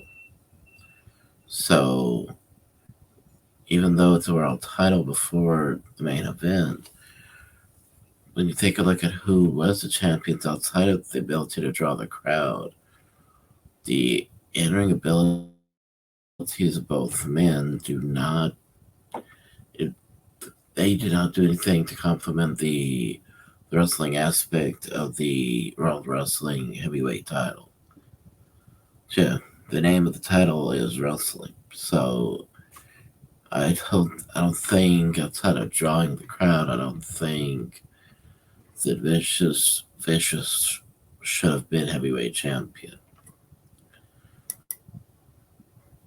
Wrestling Federation Championship is up for grabs. But now the crowd on hand. So even though I would have wanted, as a fan, to have seen the world title be defended as the last match, and you have Owen Hart and Davey Boy Seth against each other, that should be the main event in itself because of how good both of them were together and against each other. So I understand why they put them against each other. Plus, they were in a European country, so it was perfect. It was perfect. A better place to put the title on, put the kind of title on last than in a country that it represents. These two guys that would rather fight than wrestle, and that's what we've seen most of this matchup. A very unrefined Paul Bear. Almost stepping in no man's land. Better keep his distance. And Sid with that choking. Oh, loaded juice right in the back of the head. Oh, and that has to take its toll on Mankind. I don't care how tough you are. That has to take its toll. Mankind now. Scoop down a suplex outside the ring and down on his head again. And Psycho Sid, the World Wrestling Federation champion, coming to Berlin, determined to successfully defend the title and face The Undertaker at WrestleMania. Look at this. Mankind back up. Forearm again. Okay, let's see. Much like the Right Undertaker, hand. has a very high threshold of Right pain. hand. No one compares to The Undertaker. Pulls him down with a stunner-like maneuver over the top rope. Does Mankind to Sid Vicious. Let's see. These athletes obviously not past their prime. No, indeed, ladies and gentlemen. World Wrestling Federation superstars recognize Let's the see. world over. Look out, Mankind. Middle rope leg drop for Mankind. Cover to kick out. Controller up. And in control as we speak, Mankind. Well, I'll tell you what, a lot of things going on in the World Wrestling Federation. Folks, for the complete update behind the scenes on Ken Shamrock, the latest on Sable. There's a big story on Sable out there. I encourage you to call the WWF Superstar line. It's over 24 hours a day at 1-900-7374-WWF. We've got big news on Ken Shamrock, on Sable, and on WrestleMania on Option 6 right now. Yes, from Ultimate Fighting World, Ken Shamrock, who's scheduled to join us. That's that clothesline. Goes for the mandible claw and Psycho Sid. Mankind has stunned this capacity crowd in Berlin, Germany. Mankind. And slowly, Sid is going down. I don't care how powerful, how big you are. You're going to ball, play the mandible claw, and Psycho Sid, no exception. This could be it. Change of Dr. Sam Shepard, the man that invented that maneuver. Mankind has perfected it. It's over. Right shoulder up by Psycho Sid. Another one. Let's see. Another kick out that is. And Mankind even appears though. Yeah, wait a minute. Sid now trying to take the leverage away. Mankind had it sunk down deep in his throat, but Sid is so tall. Look at him. He's 6'9", trying to get some of that leverage. Sid trying to get it out of his mouth. See. Gas out. Look at that. I've never seen anyone break that hold. He gets a mandible claw, double arm DDT by Mankind.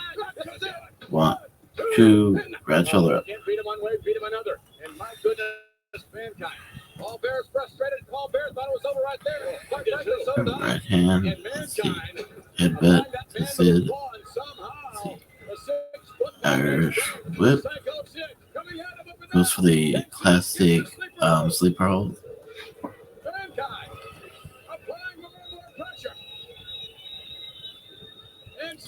To the corner. Let's see. And he goes for something that runs into a big boot by Mankind. Goes right for that sleeper hold again. And you can bet, ladies and gentlemen, The Undertaker watching this matchup with great interest. The Undertaker meeting the World Wrestling Federation champion at WrestleMania. Will he meet Mankind? They've had some epic battles, brother. Or will he be meeting Psycho Sid? And Mankind now. I did. I said earlier that I would like to look on my phone when I do these videos, podcast episodes, because I can always read something I need to. When I look at this match, or matches like this, I start to think, okay, there is definitely a way to rank professional wrestling matches. How are pro wrestling matches ranked?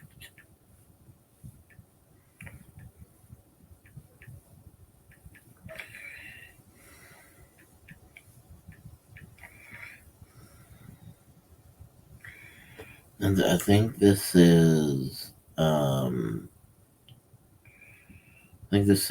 based off of the PWI rankings.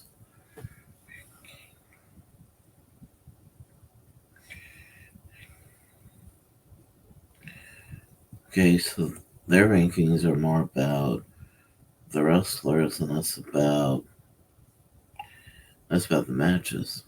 So I gotta look some more.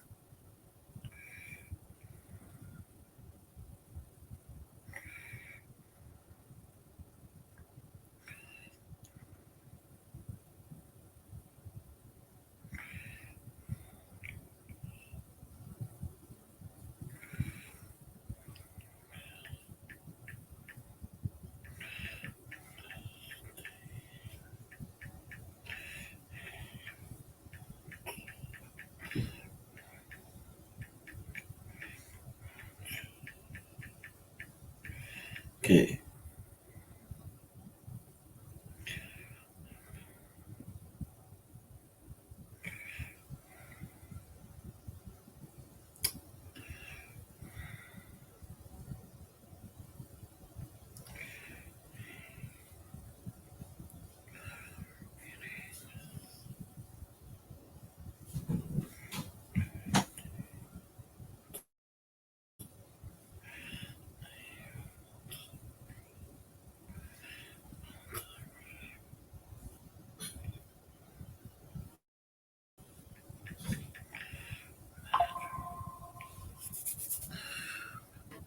Okay, I would say that this match, I'm being generous with this, is 3 stars because it didn't have any tech. There wasn't a lot of technique. It was just brawling more than anything.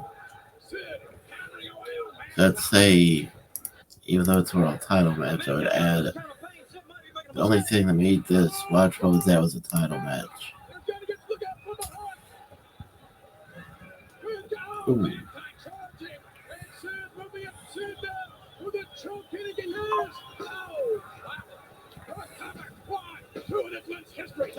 Okay, that didn't. The choke slam didn't win the match. But as I'm thinking about this, let me just go. I don't always agree with what Dave Meltzer says in his writings, but Powerbomb should do it. Yeah. I don't always agree with with what he says, but I do say that he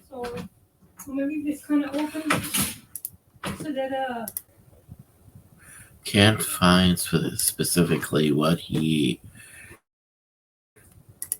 considers 5 stars and what he ranks it off of.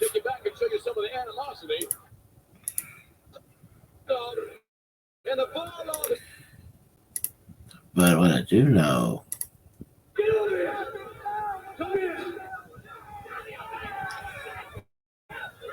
Whose side are you on? And whose side are you on? Hold up, just calm down. You lost the match. Don't be blaming it on me. Don't. I didn't lose no match. First of all, let me tell you something. Transmission, I'm going worldwide with this.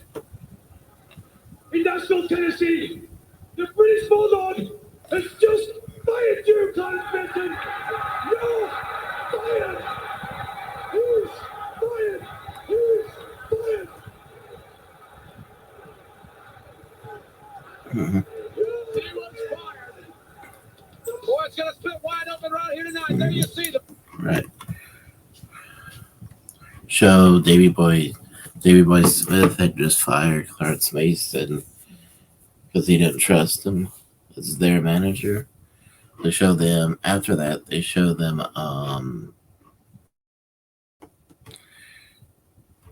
getting ready for their match later on, and actually in a few minutes. for your bingo. And Ross, ladies and gentlemen, joining us live back in America, yes, Stone Cold Steve Austin will get to you in just a moment. You talk about hot action, we got to be talking about La Femme Nikita that comes up right. What's the matter? From cracked to carefree and cranky.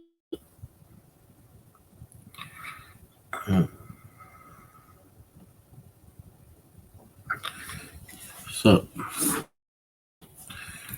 I think most people go by what Dave Meltzer goes by. But instead of looking at just how he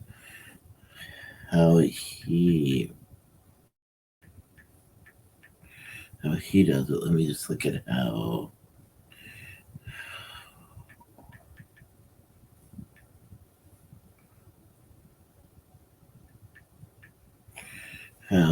pro wrestling matches are ranked.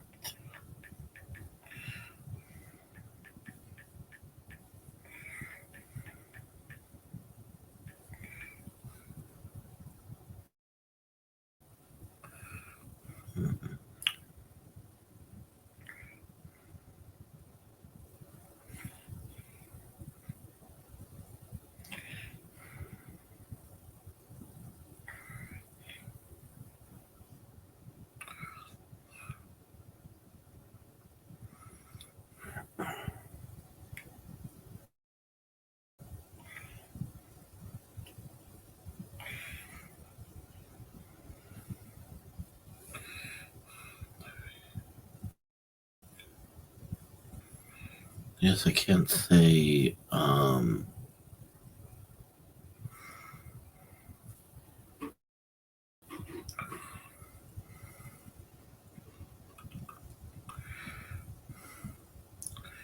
what what 5 stars what 5 stars are.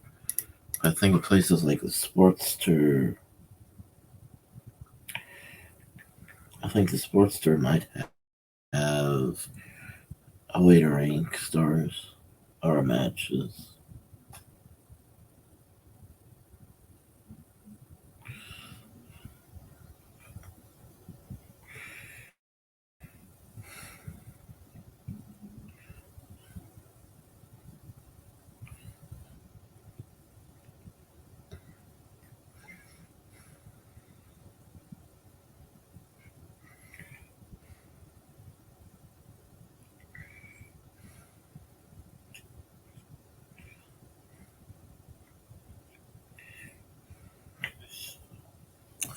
I don't really know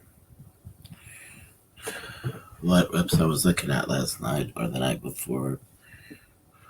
There were official ranking um, rules.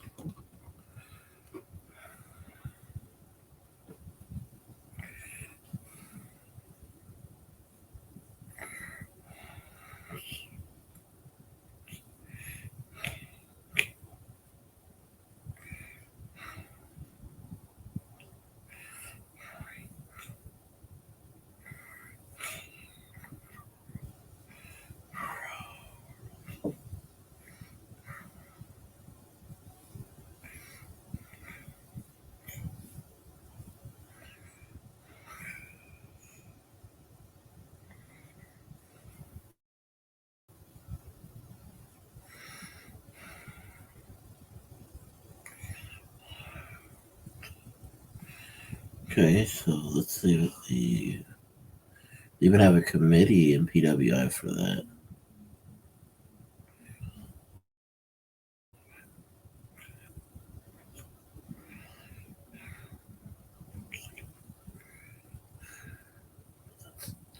Not necessarily what I was looking for.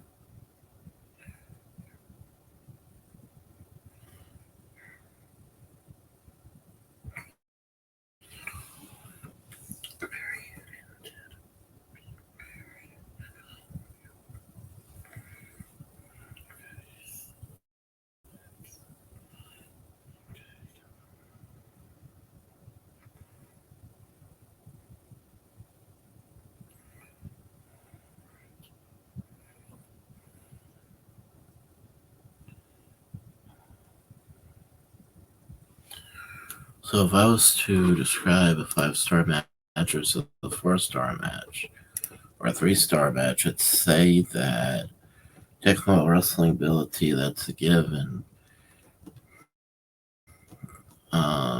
Storytelling, the ability to wrestle, as well as the ability to tell a story. So I'd say it's one of the reasons why I believe they say Ric Flair's one of the greatest of all time is his ability to wrestle, even though it may be the same way all the maybe in the same way all the time. The ability to execute maneuvers and everything in between. That's why he's considered one of the greatest ever. So, entering ability, the ability to tell a story, or technical wrestling ability, ability to tell a story.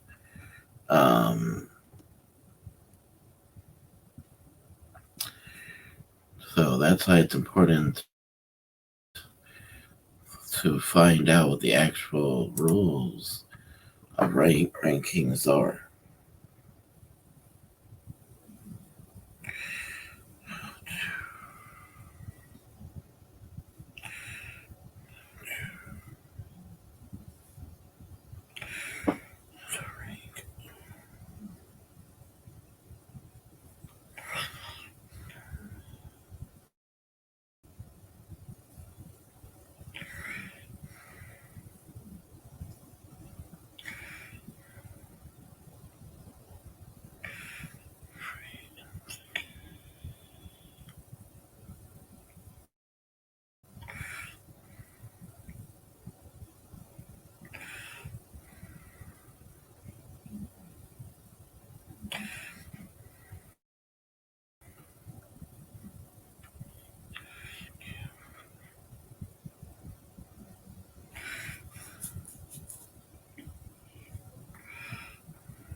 Well, I was right. They do have match criteria on um, Sportster. Let's see,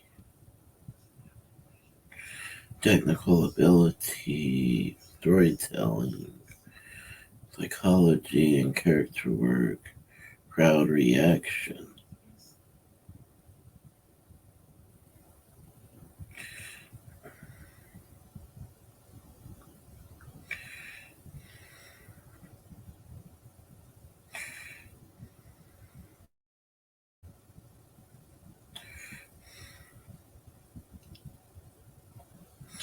So if we put all that together, that's why it's hard to know what a 4-star is from a 5-star, or even a 7-star. Because I have heard people describe 7-star matches in the past.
This was, I think, the first time he stated the famous "That's bottom line" because Stone Cold said so. Talk about all the things he's gone through in 7 years, and I think it all started in WCW. Then it continued in WWE. To say it in a nutshell, how tired he was of Bret Hart fussing about how how he's been. I'm not even going to say the word because I know what it means, but I will say this: how people have been causing him have been causing a lot of injustice, and he even said that in the submission match, he guarantees that he will not say the word. He will not say "I quit." He will not submit, and he will not give up.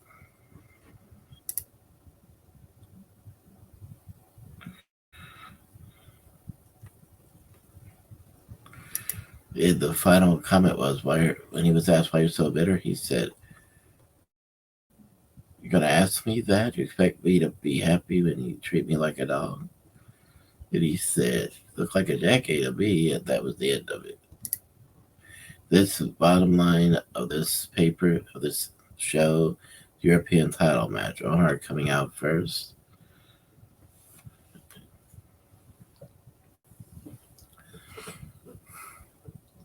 So before I see this, let me go back to Monday Nitro for a second.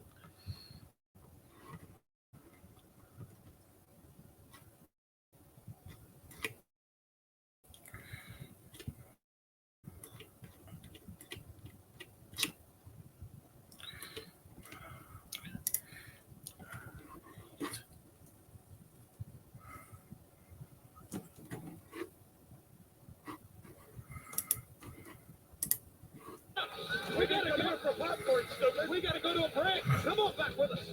Hey, here. All right, yes. Dixon, this is great. Okay.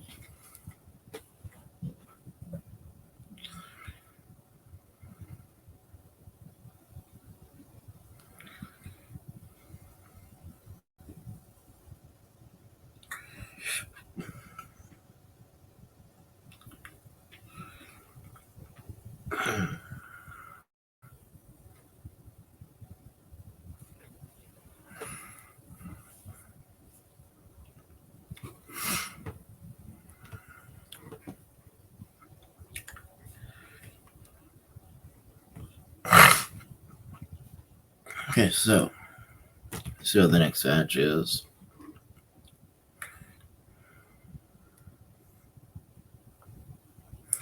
Actually, it's not a match. It's right Piper, I believe. Gonna take a few men come out. Gonna have a few men come out to see what they have to see if they can join him. And this ended with Orrin Anderson coming out and offering Right Piper for the Horsemen to join them, and he said yes. And that was interesting segment. So I'd give that 5 stars also.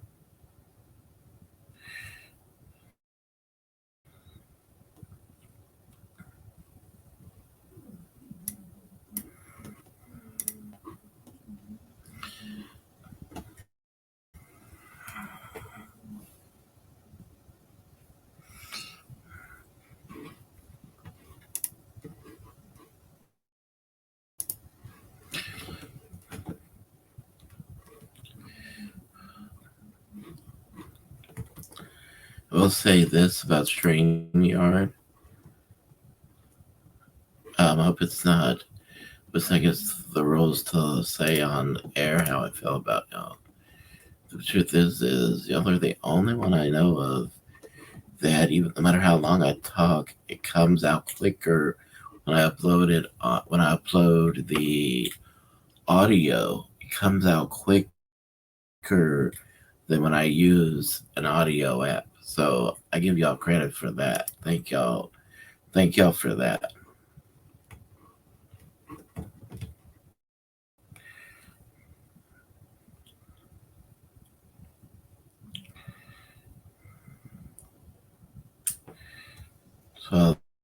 So the main event, Mr. JL, which is Jerry Lynn under a mask, going against Rey Mysterio Jr. If it wasn't for Jerry Lynn being so slim, I don't think he would have been able to be a cruiserweight wrestler.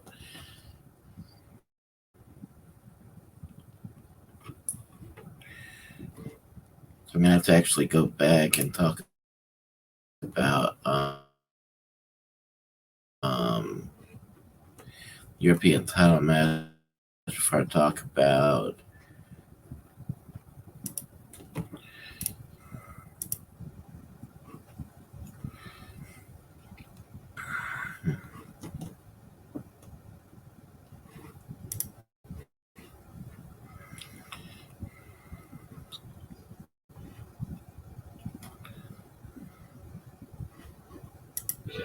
You know, I find it very interesting that during this the entire tour of Germany, that Owen and Bulldog were not in one tag team matchup.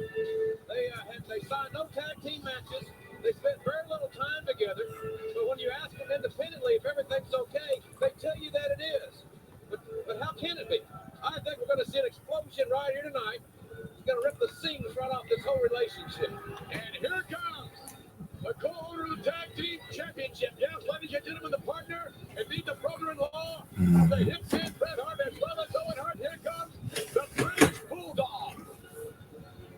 Yes, ladies and gentlemen, from Berlin, Germany. We're not talking about Team Over 40. No, we're talking about two extraordinary World Wrestling Federation superstars in their prime. And I would suggest to you, you are going to see a wrestling match the likes of which you have never seen before. Two individuals with great athleticism and a huge explosion. Only one of them can walk out of here from Berlin as the first European champion. It's been over 20 years since the WWF introduced a new championship. And this was an 8-man tournament, single elimination. The Bulldog defeated Mankind and Vader to make it to the finals. But Owen Hart impressively defeated not only Flash Funk, but Bret the Hitman Hart in the semifinals to earn the right, the honor to be the first European champion in the history of the WWF. And folks, you have the opportunity to see it right here tonight. And we're going to stay with it as long as it takes to get a winner in this one fall matchup. Yes, indeed, a controversial matchup I might have with Owen Hart and the Hitman, nonetheless, in the record book show. Owen Hart victorious over Bret, the British Bulldog, against Owen Hart. Two co-holders of the Tag Team Championship. Both men will walk out of here the same, although one man will walk out of here with an additional championship belt around his waist. All right. okay. You wonder whether or not we're going to see, as we suspect, an explosion here. Don't say it, McMahon. Walk up Start it again. The animosity into the corner, You know it's going to be a turns it around, this Bulldog on Owen. I think it's going to start out that way. I think it's going to start out almost on a scientific type basis.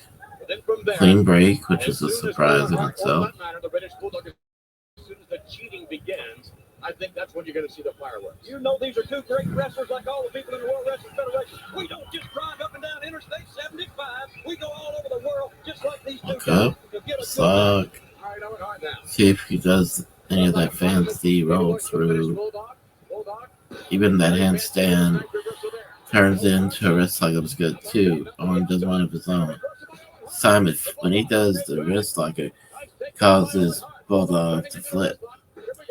He's going back for that headstand. It looks like this time he just rolls around and drags him down with the wrist lock. Goodness, that's great stuff right there. But in Wembley Stadium, 83,000 saw the Bulldog beat Bret Hart. Irish whip. Corner goes for the monkey flip in the middle of it. Bulldog does cartwheel. So both wins for hip toss. Both got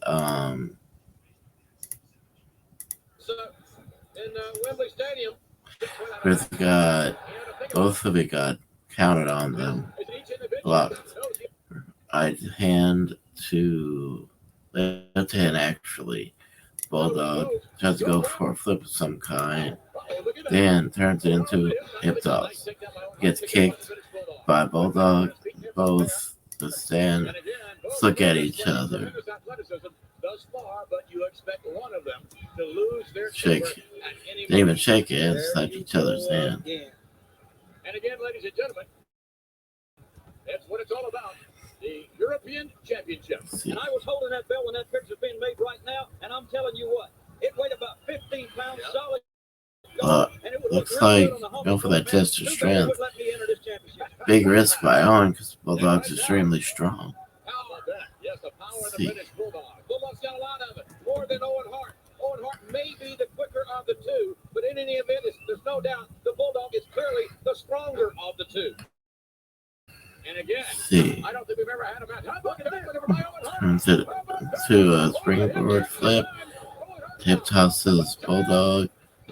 Bulldog counters his attempt of a Frankenstein with a power bomb. Catapult, and he goes over the top rope. Even does the headstand flip. Another look here at some of the action in Spooky Way double feature. Nothing but power as the Bulldog blocked the attempted hurricanrana, and then there was a catapult right over the top rope. Once again, you see how strong the Bulldog really is, as the Bulldog is politely inviting his tag team partner back into the ring, and his brother-in-law. And again, I don't think they stop talking. He's holding ropes out for Owen to come in and see what happens. Understand the maneuvers of each other as well as these two. Owen jumped quickly in there. Unless you understand your partner. I know that. I've been in the ring and I've had the opportunity to understand my partners completely. Hammerlock first on by Bulldog. Two owned by Bulldog. Does one of his own. Owen jumps up and flips over him and goes for the paddle Connor roll. Kick out and into an arm bar and I think it's supposed to be actually it was a arm drag into an arm bar of sorts. In any event, I would think so. To the tag team champions, how do you defend a tag title and keep that schedule going? Because up and goes down over the arm of tricep of Owen with his elbow. He's going for a hammerlock again. Owen jumps up, but he gets thrown down.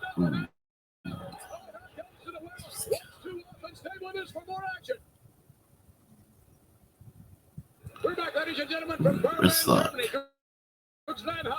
for the first ever European Championship, the British Bulldog squaring off against his tag team partner. Picks him up, thrown down. Indeed, you are not watching the Classic Sports Channel.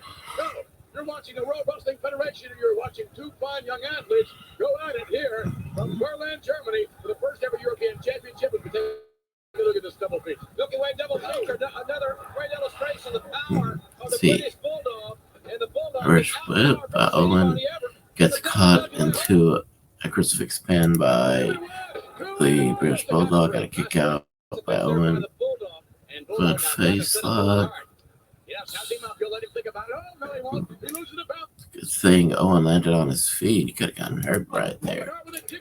Goes for an That's a great bit of duck. British Bulldog, everybody's been ducked it. Now he's going for what I think we call a surfboard lock.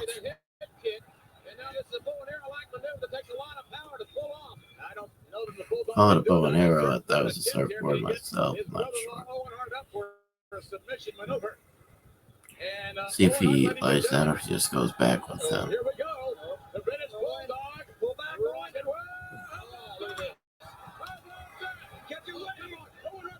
Ooh. Was uncalled for holding on to Earl Hebner's shirt. live from Worcester, Massachusetts. You talk about Raw. Raw is war. Next week, Mayor and take what a down war is likely to be. armbar to the left arm of Red Hart's World arm. Federation champion Psycho Sid teaming up next week on Raw.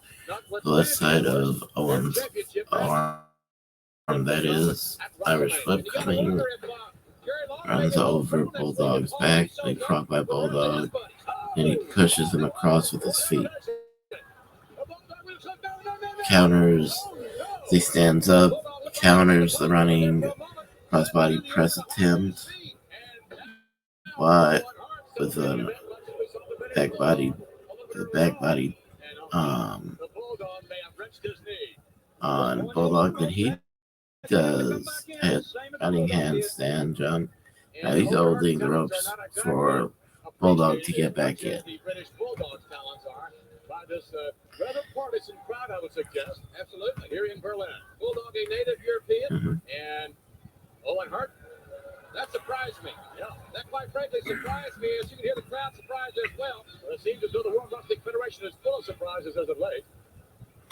The British Bulldog against his tag team partner and brother-in-law, Owen Side Hart. headlock. By the way, ladies and gentlemen, Ken Shamrock is scheduled to join us. And I was like, take down.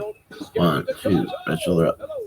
Next week as well, live when Raw is War from Worcester, Massachusetts. Everybody wants to be part of the World Wrestling Federation. This is not the over 40 crowd, brother. I can tell you that. No, not the senior tour. From the other side, and the British Bulldog. Frog. Ooh, he feigning an knee injury. Ooh, kick. Ooh.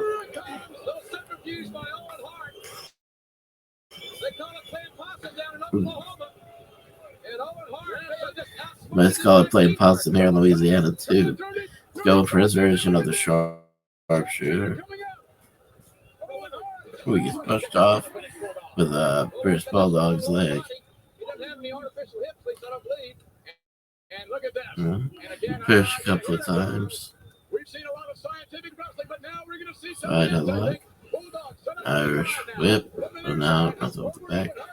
I think that's what we call a mule kick. Getting go kick. Okay. Sorry. I was itchy, so I had to scratch her face.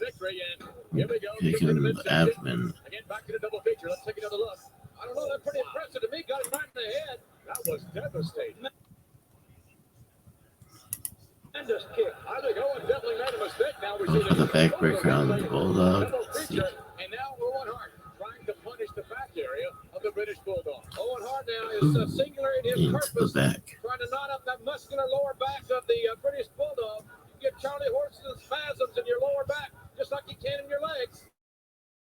All right, Bulldog now. Whip. To the buckle with authority. Yes, you And can. Owen Hart really turning it on here against his brother-in-law and co-owner of the Tag Team Championship. But this doesn't have anything at all to do, this match, with the Tag Team Championship. No, it's the first new title in 20 years. Scoop slam. Wrestling Federation. And Owen Hart down with a cover. He may be Two hooks to the leg kick out.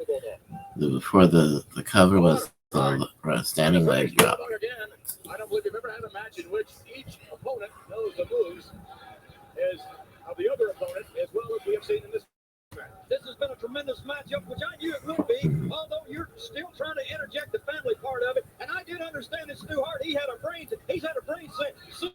seizure, something like what Elizabeth Taylor had this weekend. He don't know who to cheer for right now. A very nice thing to say. Tremendous crowd on him here tonight in Berlin. The hospitality has been overwhelming indeed. The WWF truly worldwide. And wherever you are, we thank you for inviting us into your home. As we're coming to you. Gets out of that rear chin lock, but as he runs, he gets cut off with Owen's knee into his gut. And that would be a mocking of Stu Hart, ladies and gentlemen, who is watching his his son-in-law and his son compete, no doubt. But I'm fans of both of these guys. I am. I really like both of them. I know them for a long, long time, and they're truly great competitors. And the only place to find competition like this is in the World Wrestling Federation. And no doubt, ladies and gentlemen, both men have given it their all thus far. And we have seen, I'm quite surprised, somewhat of a scientific matchup here. Yeah, and sportsmanship has been the rule here thus far. But as the chips are thrown down here, and as this match winds down, you got to wonder if that was Shoulder into the gut of Owen. Sunset flip. 2. Kick out by Owen. Let's see. Clothesline knocks down. Slows down and knocks down Owen. Owen's opponent, Baby Boy Smith. Standing elbow drop. Kick out by Davey Boy. Rear chinlock. Like, almost like that of.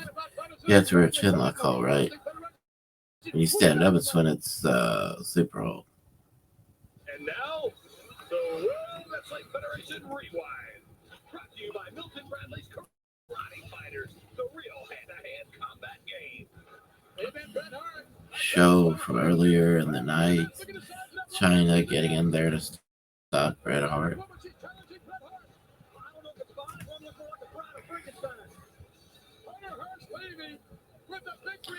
Mm-hmm. Hey, look at that woman. That was the World Wrestling Federation Rewind. We're back, ladies and gentlemen. That's the European. It's out of that rear chinlock run. This time gets hit with a belly-to-belly suplex. Looks like 2. Kick out by Bulldog. Yes, ladies and gentlemen, we are giving you action. No, we're not giving you a bunch of talk. No, See, but it looks like he's going for that clutch that the Sultan won with earlier. And these two are really going at it. Here, let's take another look. The Milky Way double feature. Watch this suplex. Moving the belly over the top. Great move by Owen Hart. Great technician. He outquicked the Bulldog. Yep. And this is anybody's matchup. And we'll stay here as long as it takes. There'll be a new champion crowned tonight. It's a guarantee. And well, the championship. These two, in terms of their tag team endeavors, you wonder, I thought for sure that we would see some explosion here tonight. But thus far, we're seeing regular. Ooh, kids. After getting out of that with the electric chair, he runs to Owen. 1, 2. Anyway, ran to Owen. Gets kicked by Owen, and Owen tries to cheat right here. With a forward pin with his feet on the rope. Kick out by Bulldog. One thought he won, but he had before he put his hand down and showed him he only got was a 2. Let's see. Took him down right there. See. Leg breaker applied perfectly by Owen. Owen jumps he sits on the turnbuckle pad with his feet on the middle ropes so they can stand up. Goes, elbow, he gets it perfectly. 1, 2, kick out. See, rear chinlock. Some tremendous pinning combinations, but thus far, these two magnificent athletes have refused to stay down. Two athletes, ladies and gentlemen, again, exemplary of the athleticism you will see in the World Wrestling Federation. Exemplary of the athleticism you'll see at WrestleMania 13. Just about 3 weeks away on pay-per-view, folks. We all know that's the big dance. That's the big show everybody wants to be a part of. It only happens once a year. Take it from JR. Everybody wants to be a part of WrestleMania. And I got news for all those Johnny-come-latelys. Don't even try to come there and get in. Don't even try to come. I want to be a part of the person that runs them off when he comes to the door. Now, wait a minute. Look at this. Now, the Bulldog set out. This could very well be the maneuver. It puts the Bulldog down. Owen Hart has been on a roll now for some time. Owen Hart sets up the British Bulldog. Here we go. From the top. Counters that top rope superplex with a cover. Kick out by Owen. See, it's good.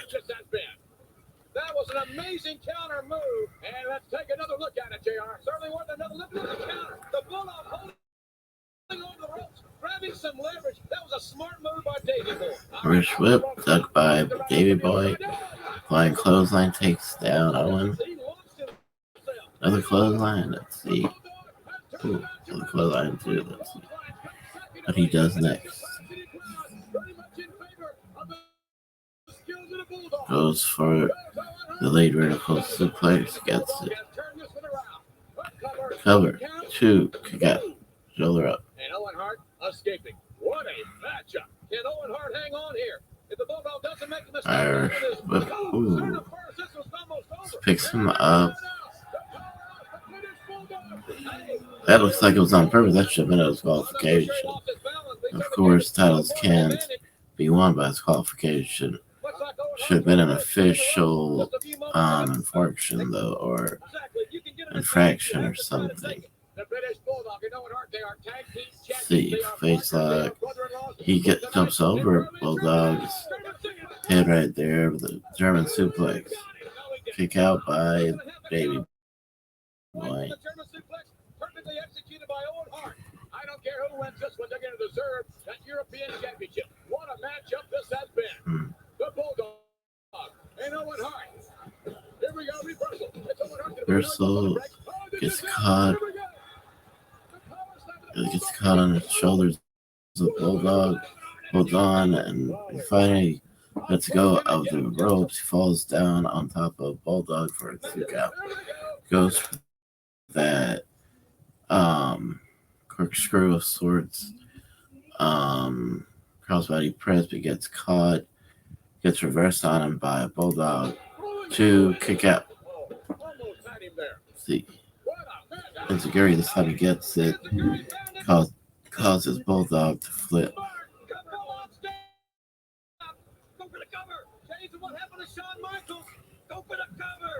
Let's see. Looks like he's going for the sharpshooter. I think he's I don't know what he's doing. Sitting. I don't think he's sitting on him like he needs to.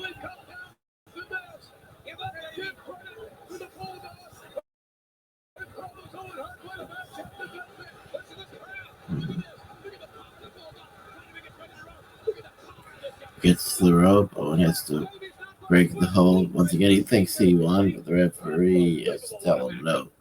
Got to the rope. Irish whip, reversal by the Bulldog. Picks him up. Kind of a mistake right there. Owen lands on his feet, goes for, sets up for the tombstone power driver. Reversal by Bulldog. Looks like he's going for the power slam. 1, 2, kick out. Reason I think he was able to kick out is he was hooking, instead of hooking the left leg, which is the normal pin, he hooked the right leg. Going for that victory roll. 1, 2, 1, 2, 3. I should have repeated. Let me do that again. Victory roll. 1, this time by Owen. 1, 2, reversal by Bulldog. 1, 2, 3. Bulldog wins the title.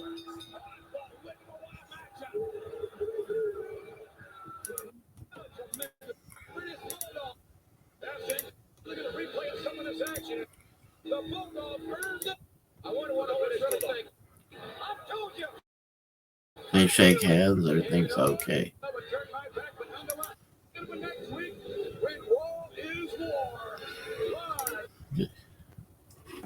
All right.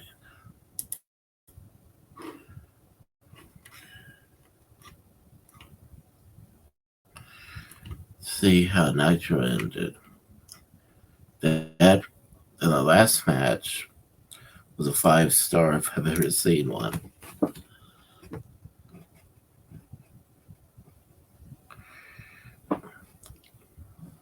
Agree with that, Brian. Jam-packed here at the Omni. Well, we're having a great time. See, Up and down. I think it was a regular splash by top rope splash by JL. Pin here. He misses that completely as Ray Jr. Well, we're having a great time. rolls out the way. Up and Ooh. down. The miss. What's using your head? A dive that time, a headbutt dive, and Mysterio back to his feet. They call it a It was they call it diving headbutt. I could have sworn it was more like a splash. It goes for the chop by Rey Mysterio, Irish whip, reversal. Mysterio counters that with a baseball slide and he exits the ring. He gets hit with a baseball slide by Mr. JL. With the big celebration. Look how dangerous this is with those steel steps right there. Ooh. Oh boy.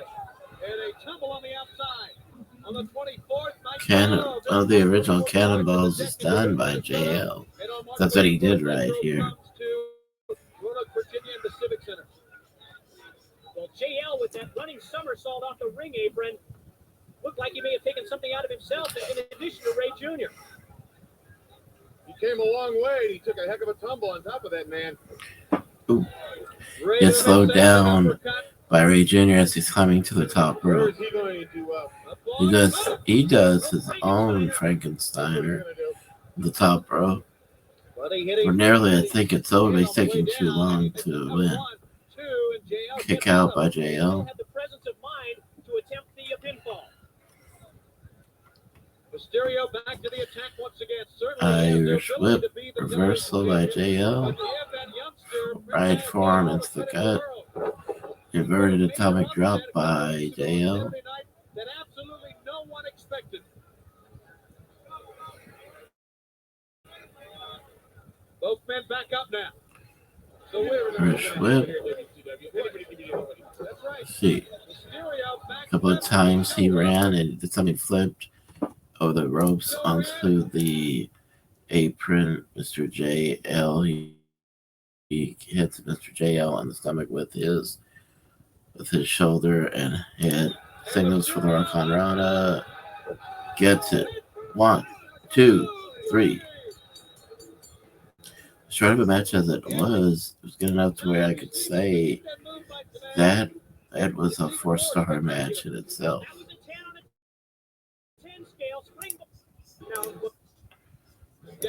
He even cuts a promo looking into the camera where he speaks about wanting a shot at the Cruiserweight title again. The number one contender for the WCW Women's Championship, Medusa. It's great to be back here. Many are saying, what's going on? We don't see a lot of you. Where have you been, my dear? Where have I been? Good question, right? I have been with WCW for more than a year. I trashed a world-class title in the can to come to WCW and open up women's wrestling. And what do I get? I sit dormant. You know why? Because Eric Bischoff, you're more interested in yourself. They broomed him tonight, so don't worry about that. Broomed? He's more interested in himself and the NWO, which, as far as I'm concerned, stands for New Woman's Organization. Well, if it were up to me, my dear, I would pay a lot of attention to you. Oh, yeah, that ain't all. As far as I'm concerned, Eric Bischoff, you should have been fired. Fired! Well, and you know what? I am the number one contender, and I will beat Akita Hokuto for the championship. You know, there's a lot of great women wrestlers out there. In fact, here I see Luna Vachon dressed up in her garb, saying she's the number one contender. I don't think so. Oh, no. Luna Vachon is here from the famous Vachon wrestling Medusa is cutting a promo on where she's been and ends up talking about Luna Vachon's turns into a brawl with Luna coming from the back.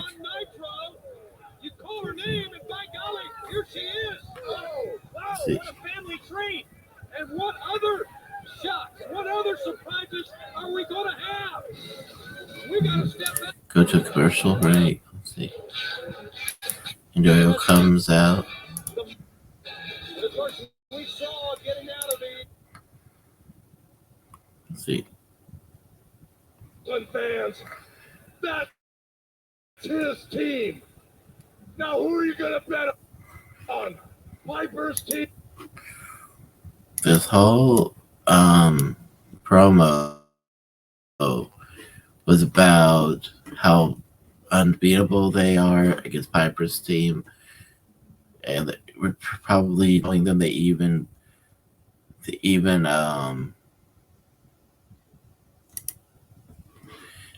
probably even played down the rest of the WCW's team were like at this time. I don't think WCW had any other members, so I think that's why it was a perfect promo.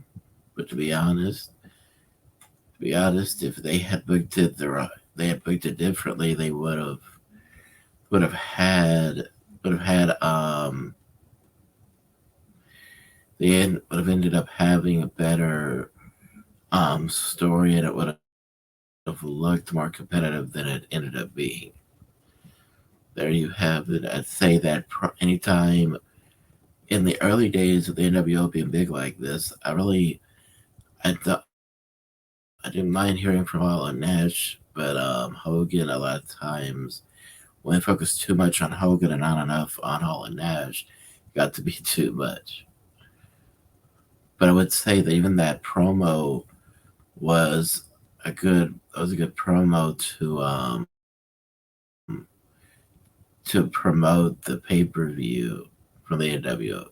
So I liked everything that I saw for this edition. Raw versus Nitro. Like I said, I don't really know how to rank promos. So I hope y'all liked what y'all are gonna hear and or see on YouTube and listen to on Launchpad One. Thank you and goodbye.